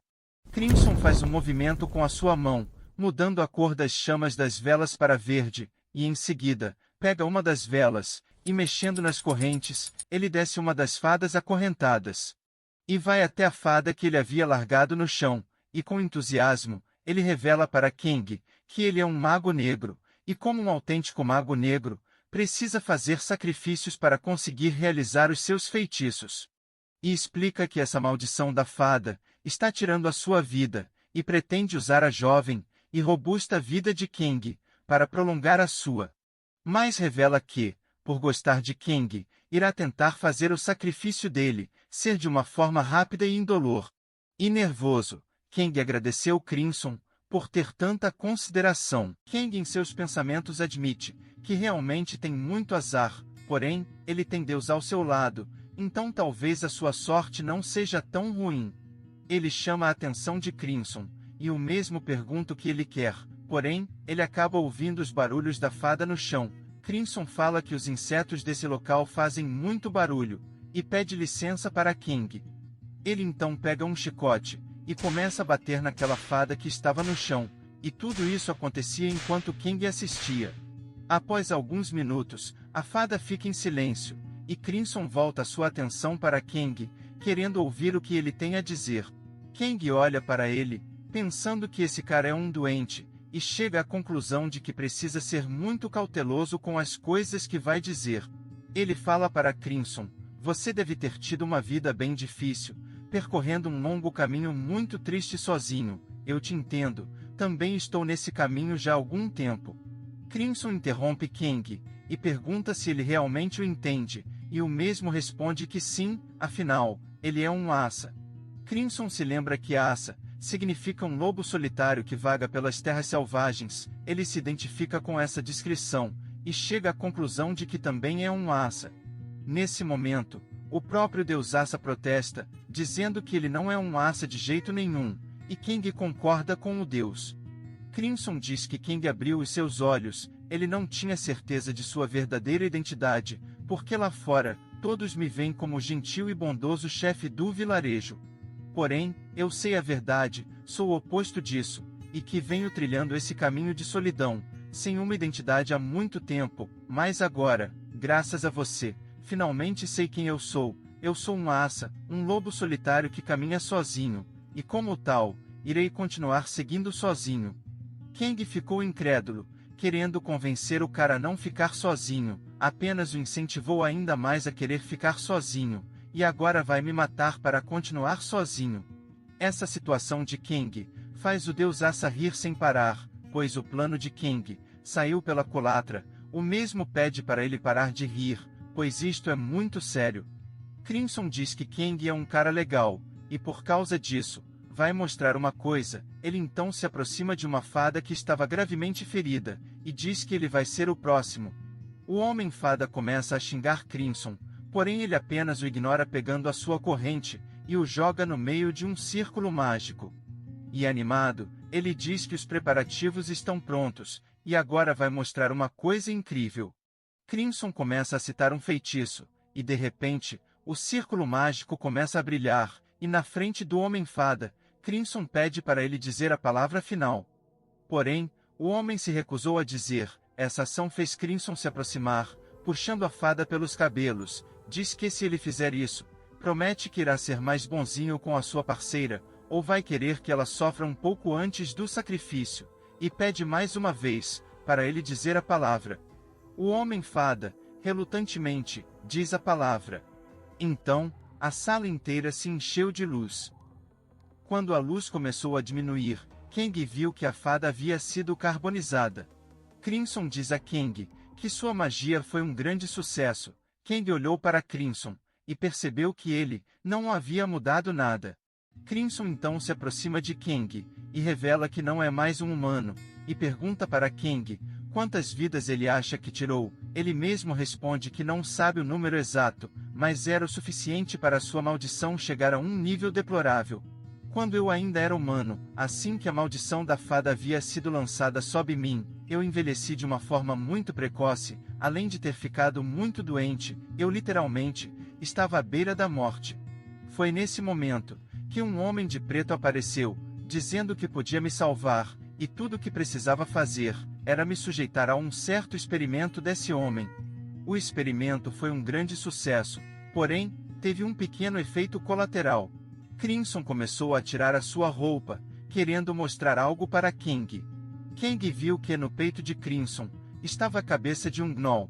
Crimson revela que, na verdade, além de humano, também é um Gnoll. Kang fica muito surpreso, e pergunta se ele é um mestiço, e Crimson responde que não, é algo muito além disso. Sou a fusão perfeita de Gnoll e humano, as raças que mais acumularam ódio pelas fadas por muitos anos, o melhor das duas raças em apenas um único ser. E com esse poder, irei executar a minha vingança contra todas as fadas, ao mesmo tempo que roubo a vida delas, para nutrir a minha própria vida. Com um sorriso lunático em seu rosto, ele se aproxima de Kang, e mais uma vez agradece a ele, por ter lhe mostrado um novo caminho, e agora, está ainda mais motivado a cumprir o seu destino. Kang diz que ele não precisa fazer tudo sozinho, mas Crimson diz que precisa sim, afinal, ele é um lobo solitário, caminhando pelas terras selvagens, em busca do seu maior desejo, eliminar todas as fadas. Kang nervoso, lembra Crimson de que ele não é uma fada, então não precisa matá-lo. Crimson concorda, mas em compensação, você parece ser um jovem muito forte, e cheio de vigor, com a sua força se tornando a minha, estarei um passo mais perto do meu objetivo. Mas não precisa se preocupar, por você ser um bom amigo, irei tentar te sacrificar de uma forma rápida e sem dor, e prometo que enquanto eu viver, nunca irei te esquecer, principalmente porque você me ajudou a descobrir quem eu realmente sou. Kang apenas ficou calado, chegando a uma conclusão, tentar convencer um assa a deixar de ser um assa é uma tarefa realmente impossível. Enquanto Kang estava prestes a ser sacrificado, somos levados até um flashback da princesa Athena, onde ela estava ouvindo pessoas espalhando rumores sobre ela, dizendo que ela é um gênio entre os gênios. Deixando todos com inveja, reforçando o fato de que ela só conseguiu chegar a esse nível, porque havia nascido em uma família com muitos recursos à sua disposição, enquanto o resto apenas podia ter sorte em ser aceito em uma academia pública de magos errantes. A princesa Athena ouvia todos esses rumores pelas suas costas, mas ela sabia que isso não era totalmente mentira, porém, mesmo aqueles com poucos recursos, e sem uma linhagem sanguínea, ainda assim, podem se tornar grandes magos, por isso ela aceita a missão de ser a professora de magia dos heróis, seres que não nasceram ou tiveram contato com magia, e teve como sua primeira discípula alguém que preza pela competência e o esforço daqueles que realmente querem alcançar seus objetivos por vontade própria. Com o fim desse flashback, voltamos para o presente, onde a princesa Athena está fazendo mais uma demonstração de sua magia. Ela estende a sua mão, conjurando um feitiço de gelo, e isso deixa as crianças surpresas, pois o gelo nas mãos dela estava se transformando. Vemos que nas mãos de Athena havia se formado um pequeno coelhinho feito de gelo, o que deixa Eubora e todas as crianças impressionadas. Athena explica que na sua família, por gerações, sempre nasceram muitas magas e magos com talento para a magia de fogo, porém ela acabou descobrindo que tinha mais talento com a magia de gelo. E chegou à conclusão que todos os indivíduos têm talentos diferentes para magias diferentes, e pede para sua aprendiz tentar. Eubora tenta fazer um coelho de gelo, mas acaba não conseguindo nem fazer um cubo de gelo. Athena responde que isso é normal, pois Eubora acabou de se tornar uma maga, porém, ela diz que quanto mais praticar, mais fácil vai ficar, e pergunta se ela havia entendido. Eubora responde que entendeu, e agradece a princesa Athena pelos seus ensinamentos, e a mesma responde que isso não foi nada. De repente, alguém chama a atenção das duas, era Jang Myung, perguntando do porquê de apenas Eubora ter ganhado a bênção da magia. Foi então que um menino se manifestou. Isso não é justo, e Eubora está recebendo tratamento especial. Athena ficou surpresa com essa ação, e nesse momento, ela levou seu coelho até a sua boca, e o engoliu na frente de todas as crianças, e em seguida, com uma expressão calma, ela perguntou: quem irá querer se tornar o seu segundo discípulo? As crianças ficaram chocadas em ouvir essa pergunta. De repente, uma discussão começou sobre quem seria o próximo discípulo dela. As crianças começaram a xingar e a falar mal dos outros, só para garantir o seu lugar como próximo discípulo da princesa Athena. Eubora, preocupada, pergunta se a princesa fez isso de propósito, e a mesma, inocentemente, pergunta o que foi que fez.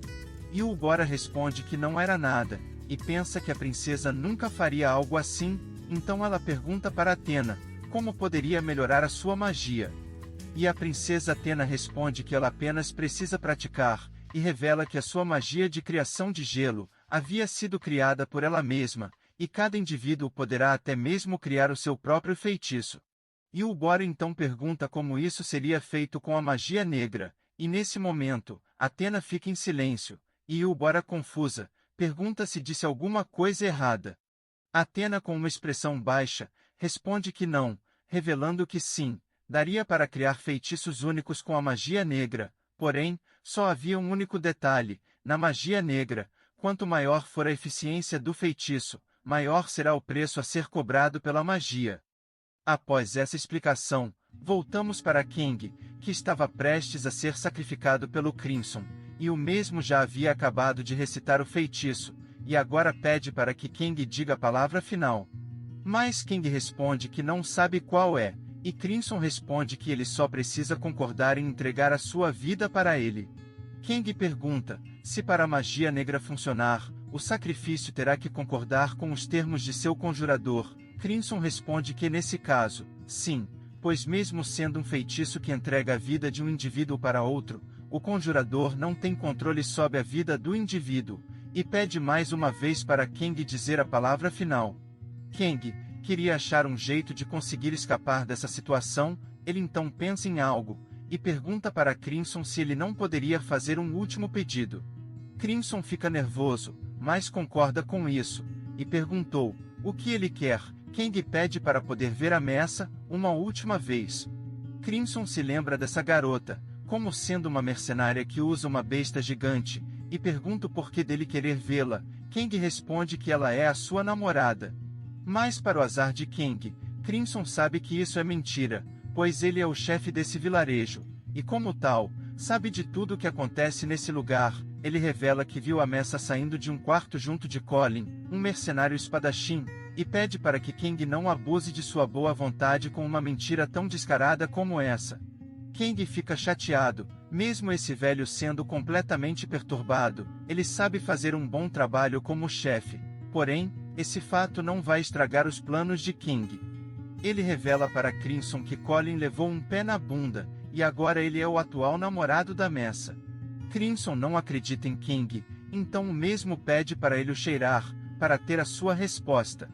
Crimson se aproxima de Kang com a sua cabeça de Gnoll, cheirando as roupas dele. Crimson confirmou que de fato, o cheiro da Messa está em todo o corpo de Kang, pedindo desculpas por duvidar dele. Crimson então pergunta o que ele quer dizer para ela, pois ele mesmo irá entregar a mensagem em seu nome, mas Kang disse que se sobrevivesse, ele mesmo quer falar com ela. Crimson aceita, e pergunta se Kang também está de acordo. Kang responde que sim, então o feitiço começou a agir. Kang de repente sentiu uma dor muito intensa, como se uma poderosa corrente elétrica estivesse passando por todo o seu corpo. Ele xinga Crimson, dizendo que havia o enganado, pois isso não está sendo nada rápido e a dor está ficando ainda mais intensa. Crimson lhe lembra que iria tentar fazer ser rápido e indolor, mas diz para ele não se preocupar com a Messa, pois ele mesmo irá dizer a ela que Kang foi para um lugar muito melhor, e que estará esperando por ela quando chegar a hora. Kang sorri, e diz que a hora dele ainda está longe de chegar. Em compensação, o tempo da Messa já havia acabado. Crimson fica surpreso em ver que Kang ainda conseguia falar, mas antes de entender o que estava acontecendo, Kang se libertou, e desferiu um poderoso gancho no rosto de Crimson, o fazendo cair no chão. Após receber um soco de Kang, Crimson fica com muita raiva, e acusa Kang de tê-lo enganado. Kang retruca, respondendo que foi Crimson quem havia mentido, sobre o processo ser indolor, e se recuperando do choque, ele diz: "Você não pode me culpar por ter te batido. Senti como se meu corpo inteiro fosse ser despedaçado. Aquela dor faz qualquer amigo se tornar inimigo." Crimson fica chocado, e pergunta para Kang, como você continua vivo? Kang diz que isso não importa, e lembra Crimson que eles fizeram um acordo, então ele terá que cumprir. Em sua mente, Kang agradece mais uma vez a bênção de Asa. Pelo que havia entendido, esse feitiço teria absorvido toda a minha vitalidade, além de consumir todo o meu tempo de vida. Porém, graças aos efeitos da bênção, todo o tempo de vida perdido foi totalmente resetado no mesmo instante, e com isso, consegui me libertar da restrição mágica que estava me contendo. Crimson com raiva diz: "Você trapaceou", e Kang retruca, dizendo que foi ele quem havia aceitado a aposta, e que era para não chorar, agora que perdeu. E como um chefe de vilarejo, deve entender que uma promessa é uma promessa. Kang pega a sua espada, e pensando um pouco, ele se vira, encarando as fadas encolhidas no canto da sala. Ele se aproxima das fadas, e com a sua espada, ele corta as correntes de uma delas, o que surpreende a mesma, e ajudando a se levantar, e logo em seguida, ele a carrega. Essa ação deixa a fada confusa. Kang diz para ela se acalmar, e sem perder tempo, ele começa a correr para a saída. Crimson pergunta: "O que está fazendo? E aonde vai com essa fada?" Kang responde: "Esta fada será uma testemunha, a prova viva de que Crimson cumpriu com a sua promessa." Crimson fica com os olhos fundos, e diz que essa tal promessa só valia se Messa ainda estivesse viva. Ele então faz um movimento com a sua mão, fazendo surgir uma aura negra, que imobiliza as pernas de Kang. Crimson diz que Kang não deveria tê-lo enganado, e diz que agora, ao invés de uma morte rápida e indolor, Kang terá uma morte lenta, e muito dolorosa, e Crimson veria isso de camarote, enquanto se deliciava com a vida dele. Porém, Kang, com um sorriso em seu rosto, diz para Crimson: ninguém gosta de um mau perdedor. E nesse momento, Crimson cai no chão, enquanto via algo vermelho saindo de sua boca, e de repente, o mesmo começa a gritar enquanto uma aura vermelha sai de seu corpo. Kang olha para cima, vendo a grande luz vermelha, e curioso, pergunta o que seria isso, e Crimson, com sua pele enrugada, revela que essa luz é a sua força vital indo embora.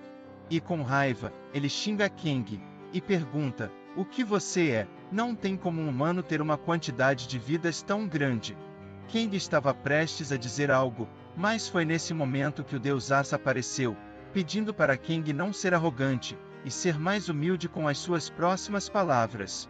O mesmo em seus pensamentos, diz que esse Deus está enchendo muito seu saco.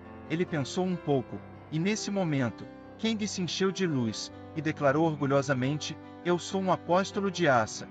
O Deus Asa começa a se agitar de felicidade, ao mesmo tempo que fica muito envergonhado, e junto nessa vergonha está Kang, não acreditando que disse isso em voz alta, mas fica feliz pelo Deus Asa ter gostado. De repente, Crimson cai no chão enquanto estava tossindo e cuspindo muito sangue. Kang pensa em acabar com ele, para ganhar experiência e assim subir de nível. Mas Kang decide deixar isso para lá, e aproveitar essa chance para escapar, porém, de repente, ele ouviu uma voz chamando por ele. E essa voz vinha da cabeça de Gnom no corpo de Crimson, dizendo que Kang havia estragado tudo, declarando que ele não vai sair deste lugar com vida. A cabeça começa a controlar o corpo de Crimson, e nas mãos dele, se formou uma aura vermelha. Ele então partiu para cima de Kang, desferindo um golpe crítico em seu peito, fazendo ele largar a fada no chão. Enquanto Kang estava agonizando no chão, a cabeça revela que isso é uma coisa que ele desenvolveu e praticou por muito tempo, chamou de esgrima Gnoll, a esgrima que irá erradicar todas as fadas deste mundo, e revela que Kang vai morrer.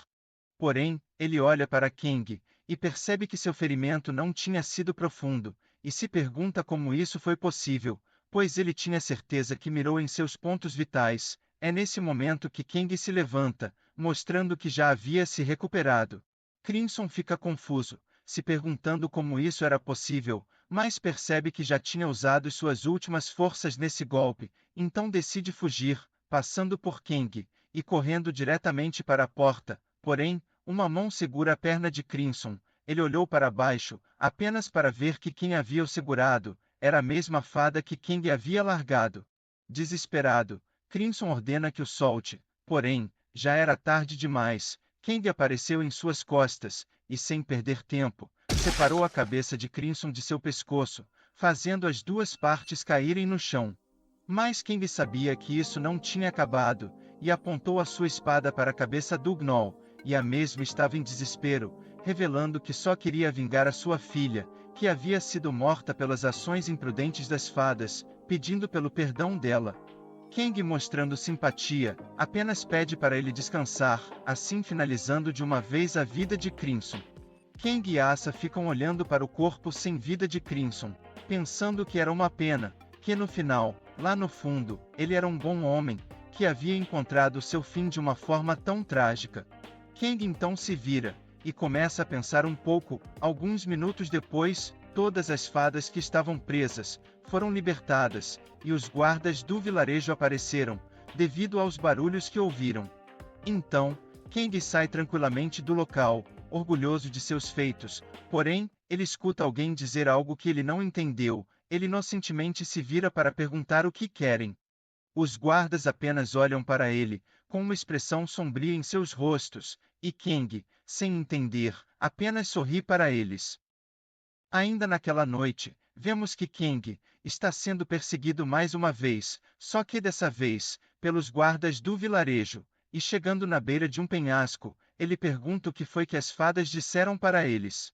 Ele percebeu que os guardas estavam se aproximando, e sem escolha, ele salta do penhasco. Enquanto estava sendo bombardeado com flechas, ele grita em voz alta: "Eu odeio esse mundo!" Somos levados até o templo da deusa, e lá dentro, mostra várias pessoas entrando no templo. é revelado que essas pessoas são mestres, magos e feiticeiros de todo o reino de fantasia. Assim que souberam que os heróis haviam sido invocados, todos vieram com a intenção de terem um herói como seu discípulo. Nesse momento, vimos a princesa Athena. No meio de sua aula, ela pede para todos visualizarem uma bola de fogo em suas mãos. As crianças, após receberem a bênção da magia, conseguiram fazer uma bola de fogo como Athena havia dito. De repente, um menino pergunta para a princesa Athena se poderia utilizar a matemática na magia, e confusa, Athena responde que não entendeu a pergunta. O menino então pergunta se poderia usar cálculos matemáticos para lançar feitiços, e em resposta, Athena diz que não. Essa resposta deixa o menino chocado. Athena explica que não tem como mudar o jeito de se lançar feitiços, e pergunta se ele havia entendido. O menino, um pouco chateado, responde que sim. Porém, um velho de capuz vermelho apareceu, discordando da princesa Athena, dizendo que sim, tem como utilizar a matemática com a magia, e revela que também tem mais de um jeito de se usar a magia. Essa revelação deixa as crianças bem animadas. O velho começa a explicar que com o tempo, os magos começaram a inovar o jeito de como usar a magia de uma forma mais simples, para desse jeito, consumir menos energia. Ele dá um exemplo da bola de fogo, explicando que dependendo da distância de seu alvo e intensidade do vento, a bola de fogo poderá causar uma explosão mais ou menos intensa. Claro que também depende da quantidade de mana que você utilizará. Essa demonstração colocou um sorriso na cara do moleque. O velho então pergunta para a princesa Athena se também poderia dar aulas para os heróis. A mesma, um pouco chateada, responde que sim. E daquele momento em diante, as crianças começaram a explorar e a encontrar novas possibilidades na magia, junto de seus novos professores e professoras, e é claro que os deuses estavam achando essa situação bem interessante. Enquanto tudo isso acontecia, lá fora, uma enorme tempestade caía sobre aquele vilarejo de onde Kang havia escapado. Vimos então uma fada loira recebendo cuidados médicos de uma mulher, perguntando se ela estava bem. A fada puxou rudemente o seu braço das mãos da médica, e arrogantemente disse que está bem. A médica revela que infelizmente, o máximo que pode fazer é diminuir a dor, e para ela ter uma recuperação total, seria preciso um milagre da Santa do Templo. Ela revela que só existem duas, e comenta que das duas, uma está fora de alcance, e a outra se encontra em um vilarejo muito distante. E após terminar de fazer os curativos, a médica se despede da fada, e a mesma ficou sozinha no quarto. Ela pensa que mesmo se a santa estivesse por perto, provavelmente, ela não iria fazer um milagre de graça, principalmente, porque ela é humana. Sejam servos ou filhos de Deus, não faz diferença. A ganância e a perversidade dessa raça não têm limites. Enxugando as lágrimas de seus olhos, ela decide relatar tudo o que aconteceu nesse vilarejo para sua aldeia, quando retornasse. De repente, alguém bateu na porta, revelando ser outra fada de cabelos rosa. A fada loira deixa ela entrar. A fada rosa veio para dizer que aquele humano havia conseguido escapar. A loira, chateada, diz que os guardas desse vilarejo são completos inúteis. A rosa pergunta do porquê estavam perseguindo aquele humano, afinal, ele havia nos salvado. A loira com raiva diz que isso não importa, aquele cara é um humano, e os humanos não são confiáveis. A rosa fica com dúvida, ela não conseguia esquecer o fato dele ter as libertado, não entendendo do porquê os humanos quererem caçá-lo. A loira responde que os humanos são apenas bestas, que resolvem matar as coisas que não compreendem. A fada rosa retruca, dizendo que nem todos os humanos são assim. Nesse momento, uma fada de cabelos verdes entra no quarto, e as duas a reconhecem, como a conselheira Celebis. A mesma questiona a loira, e repentinamente, Celebis cai, sendo ajudada pela Rosinha. Celebis explica que é uma fada real, com uma alta expectativa de vida, um talento para a magia espiritual, e uma boa experiência de combate, e mesmo com tudo isso, ela havia sido capturada, e feita de brinquedo pelo seu sequestrador. Ainda sentindo dor, ela revela que estava naquele porão por muito mais tempo do que todos os outros, e defendendo Kang, ela diz, se não fosse por aquele humano, todas nós, estaríamos mortas agora.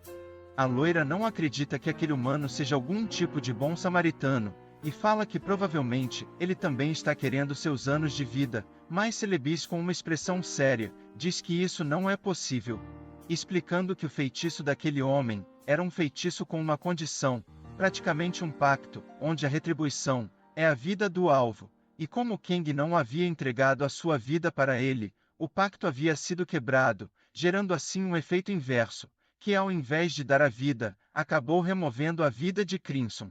Mas essa explicação não convence a loira. Celebi se lembrou que ela já foi alguém que sempre dava uma chance para os outros, tendo cuidado e empatia por todos ao seu redor. A loira, com lágrimas em seus olhos, diz: "Isso já foi há muito tempo, e agora, depois de passar por toda aquela humilhação, não consigo mais me ver como aquela fada de antes." Celebi decidiu ir procurar por aquele que havia a salvado. A Rosinha a chama de conselheira, pedindo para ela não ir, pois isso é muito arriscado, mas Celebi não se importa. Enquanto saía do quarto, ela pede para que ninguém mais a chame de conselheira, pois alguém como ela não é mais digna desse título. No fundo da sala, o deus Asa tinha ouvido toda a conversa das fadas, e após a conversa acabar, ele sai de cena. Somos levados para a floresta, e vimos o deus Asa procurando por alguma coisa. Até que ele encontra alguém, e pergunta se ainda estava vivo. E esse alguém é o Kang, que havia caído morro abaixo, e sentindo dor, ele pergunta se o deus Asa precisava de óculos. Enquanto Kang estava se recuperando, voltamos para o templo da deusa. Em outra parte do local, vimos o príncipe Nasus, trazendo as crianças para terem a sua aula de esgrima. As crianças ficam surpresas em ver que essa aula mais parecia uma festa do chá. Nasus diz que isso é apenas uma formalidade, para antes da aula realmente começar. Todos então se sentam à mesa, e Nasus dá as boas-vindas aos novatos, que querem aprender a ser verdadeiros espadachins, seguido pelos veteranos, que também saúdam os novatos, uma saudação que assusta a todas as crianças. Após o príncipe tomar um pouco do seu chá, Nasus chama pelo comandante dos cavaleiros, pedindo por um duelo de demonstração, onde o mesmo aceita sem questionar. Os dois então sobem em uma plataforma, segurando as suas espadas. Nasus faz o primeiro movimento, desferindo golpes com a sua espada, enquanto o comandante se defendia e contra-atacava. As crianças ficaram encantadas com essa demonstração, não acreditando que as pessoas poderiam fazer esses movimentos. De repente, uma das espadas voa para longe, caindo atrás do perdedor. Esse perdedor havia sido Nasus, que elogia as habilidades do comandante. Ele então pega sua espada de volta, e pede para todos os heróis prestarem muita atenção. E após ele ser curado pelo sacerdote, o príncipe Nasus pede por mais uma rodada, só que dessa vez, pede para o comandante usar aquilo, e obedecendo a ordem, o comandante faz emanar uma luz azul de sua espada, e o príncipe Nasus faz o mesmo. O comandante dessa vez decide dar o primeiro golpe, seguido de um contra-ataque de Nasus. As duas espadas se chocam, gerando uma grande explosão. E de repente, um pedaço da espada do perdedor voou para longe, e quem havia perdido dessa vez foi o comandante. Nasus agradece pela luta, e o comandante responde que foi uma honra ser o parceiro de treino do príncipe. As crianças não entendem o que tinha acontecido, pois tudo havia acontecido muito rápido. Nasus explica para as crianças que isso que acabaram de ver foi o controle de aura, e diz que aqueles que querem se tornar um verdadeiro espadachim precisam aprender a usar a aura. Isso chama muito a atenção das crianças, vendo que todos parecem animados. Nasus diz que a aula vai começar agora, e como primeira lição, pede para as crianças beberem o seu chá. Todos bebem tranquilamente o seu chá, mas de repente, acabam fazendo caretas, pois perceberam que o chá tinha um gosto horrível. Nasus, com um sorriso, explica que esse chá, na verdade, é um remédio especial, feito para melhorar o físico daqueles que a tomam, garantindo assim a bênção do guerreiro. Bênção do guerreiro. Você que sobreviveu a inúmeras crises de vida ou morte, tem qualificações suficientes para se fortalecer. Derrote todos os inimigos que cruzarem seu caminho com o poder do amor e da justiça. As crianças começaram a ficar enjoadas com o sabor do chá.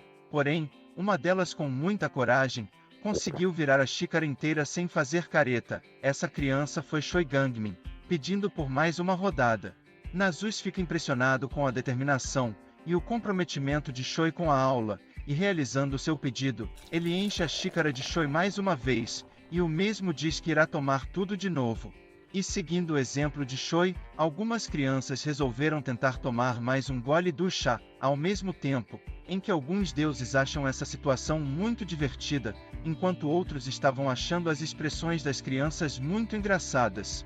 Retornamos para a floresta, e em cima de uma árvore, vimos Kang e o deus Asa, descansando em cima dela, quando de repente, Kang avista um bando de gnolls, que estavam perseguindo os seus rastros.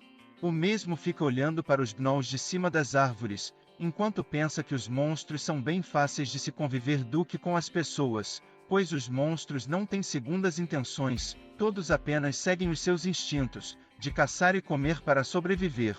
E com um sorriso, ele diz que esse jeito de viver não é tão ruim. Ele então salta da árvore, começando um ataque contra os gnolls. O primeiro é recebido com uma joelhada na cabeça, o segundo leva uma cotovelada em seu rosto, e o terceiro teve a sua garganta cortada.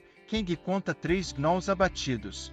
O deus Asa revela que está entediado, e curioso, Kang percebe que dessa vez, foi muito mais fácil do que de costume, e pergunta se conseguiu subir de nível. Ele decidiu abrir a sua janela de status, apenas para descobrir que não havia mudado em nada, e fica frustrado por ainda estar no nível 1. Porém, ele nota que teve sim uma mudança, o seu dividendo havia aumentado para 3,43. Curioso, ele pergunta para o deus Asa o que seria esse dividendo. O deus Asa começa a rir e a zombar de Kang, por ele não saber o que é dividendo. Kang com raiva pergunta se ele sabe o que é, e Asa responde que até poderia explicar, mas não está a fim de fazer isso, e apenas diz para Kang, que quanto maior for o dividendo, melhor vai ser para ele. O mesmo sarcasticamente, agradece ao deus Asa por não responder nada. Kang começa a se aproximar de um gnoll que ainda estava vivo, e pergunta se ele está a fim de uma fada. O gnoll animado pergunta se vai receber carne de fada, e Kang responde que sim, porém pede uma coisa em troca. Ele pede para o gnoll lhe contar tudo o que sabe sobre a esgrima gnoll, que Crimson usou para tentar matá-lo. Kang não sabe dizer quando irá subir de nível, e mesmo que já tivesse conseguido, ele sabe que ainda não seria o suficiente para concretizar a sua vingança, então decide aprender todas as técnicas que puder para usá-las contra a deusa. O gnoll, lambendo os beiços, diz que a resposta é carne. Kang pede para ele ser mais específico. O gnoll responde que é o poder da carne, revelando que comer carne lhe dá mais força, principalmente se for carne de fada. Kang fica confuso, mas ao mesmo tempo, curioso, se perguntando se apenas comer a carne de fada o deixaria mais forte, ou então, essa poderia ser uma habilidade exclusiva da raça Gnoll. E muito interessado em saber como isso funciona, ele decide pesquisar um pouco mais sobre a raça Gnoll, e depois de um bom tempo de observação, talvez possa chegar a uma resposta mais concreta, e entender melhor sobre esse tal poder da carne. Você aí, já deixou o like, se inscreveu no canal? Se não, então faça agora. Eu percebi que a maioria das pessoas que assistem o meu conteúdo não são inscritas no canal, e isso me deixa muito triste.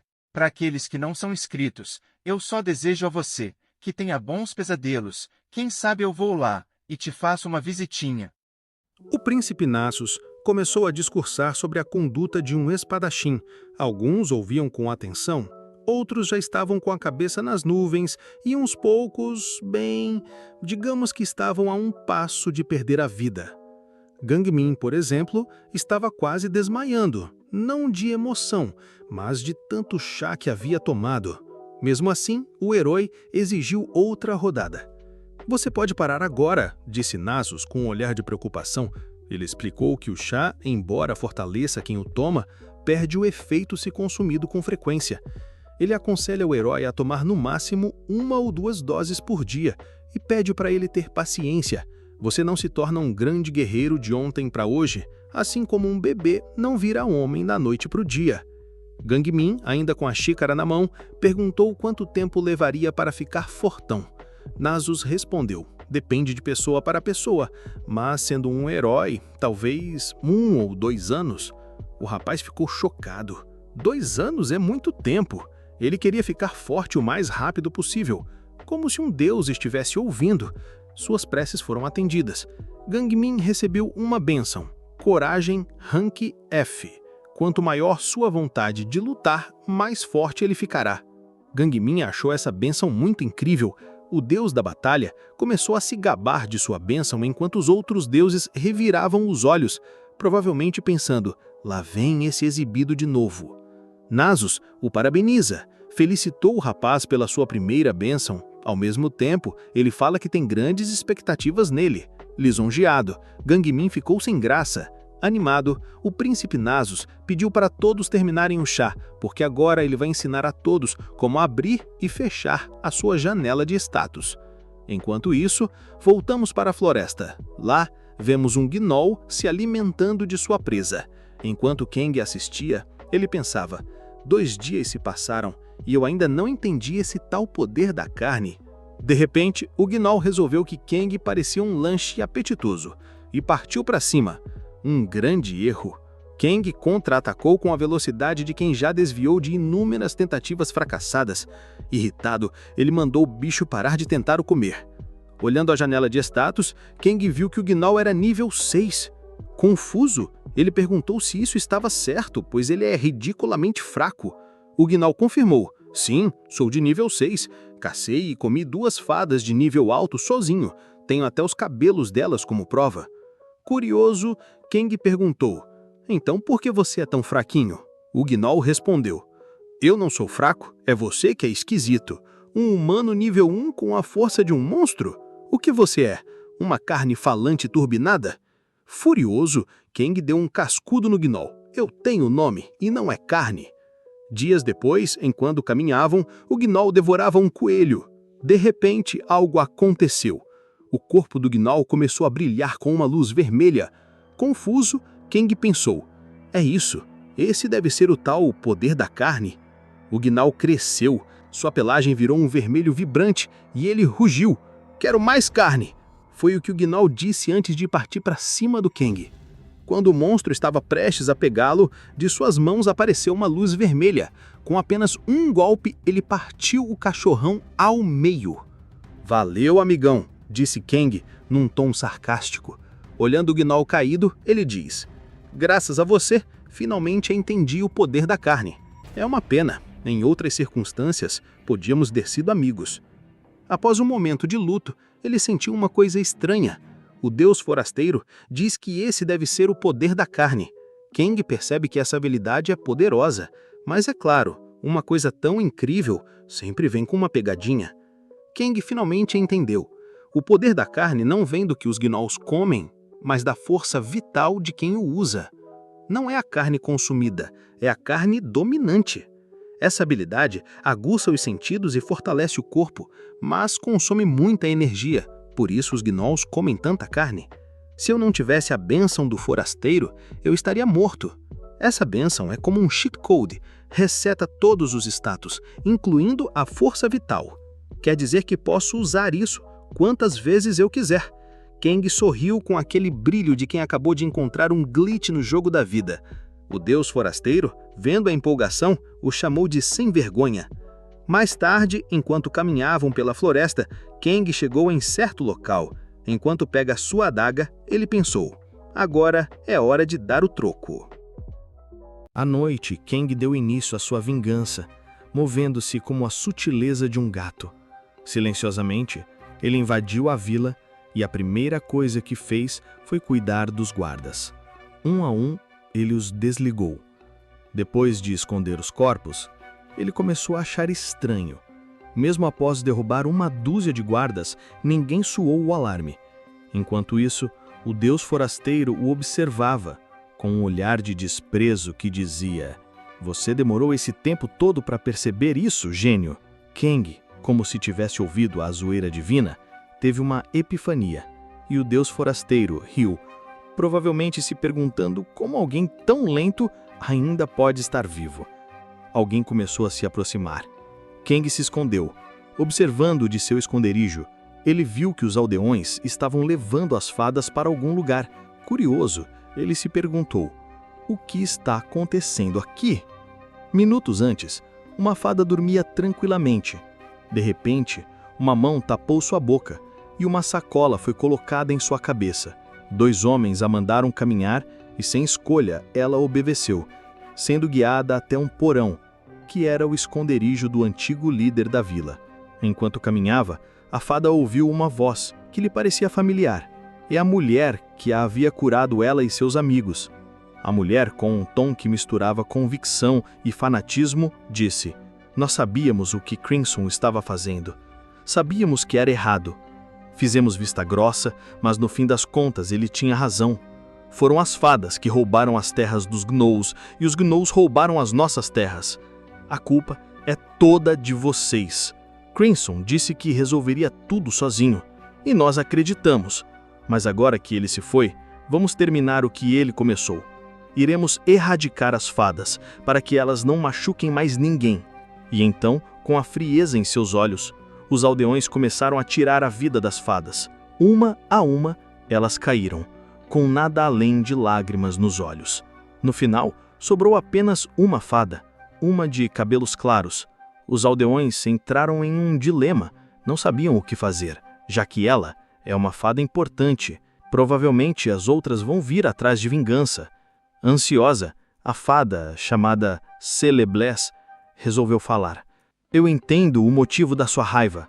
Entendo por que de vocês estarem fazendo isso. Sua rixa é com a gente. Mas aquele rapaz, o que ele tem a ver com isso? Por que precisam matá-lo?" Os aldeões, com aquele tom de quem acha que está sendo razoável, responderam: "Ele sabe demais. Temos que pegá-lo. Mas como você parece ser uma boa garota, te fazemos uma oferta. Se não contar nada para ninguém, te deixaremos ir embora." Celebless, com a coragem de quem já está farta de promessas furadas, retrucou: "Não. Mesmo que vocês estejam falando sério, isso não importa. Eu viver ou morrer não vai mudar o ódio que vocês sentem pelas fadas. Então, prefiro cair aqui do que mentir para salvar minha vida." Os aldeões respeitaram a decisão dela. Decidiram acabar com ela, de forma rápida e indolor. Fechando seus olhos, Celebless se preparava para o inevitável. Porém, algo aconteceu. Ela começou a ouvir gritos, gemidos de dor e sons de cortes por uma lâmina. Celebless abriu os olhos e viu ele, aquele rapaz,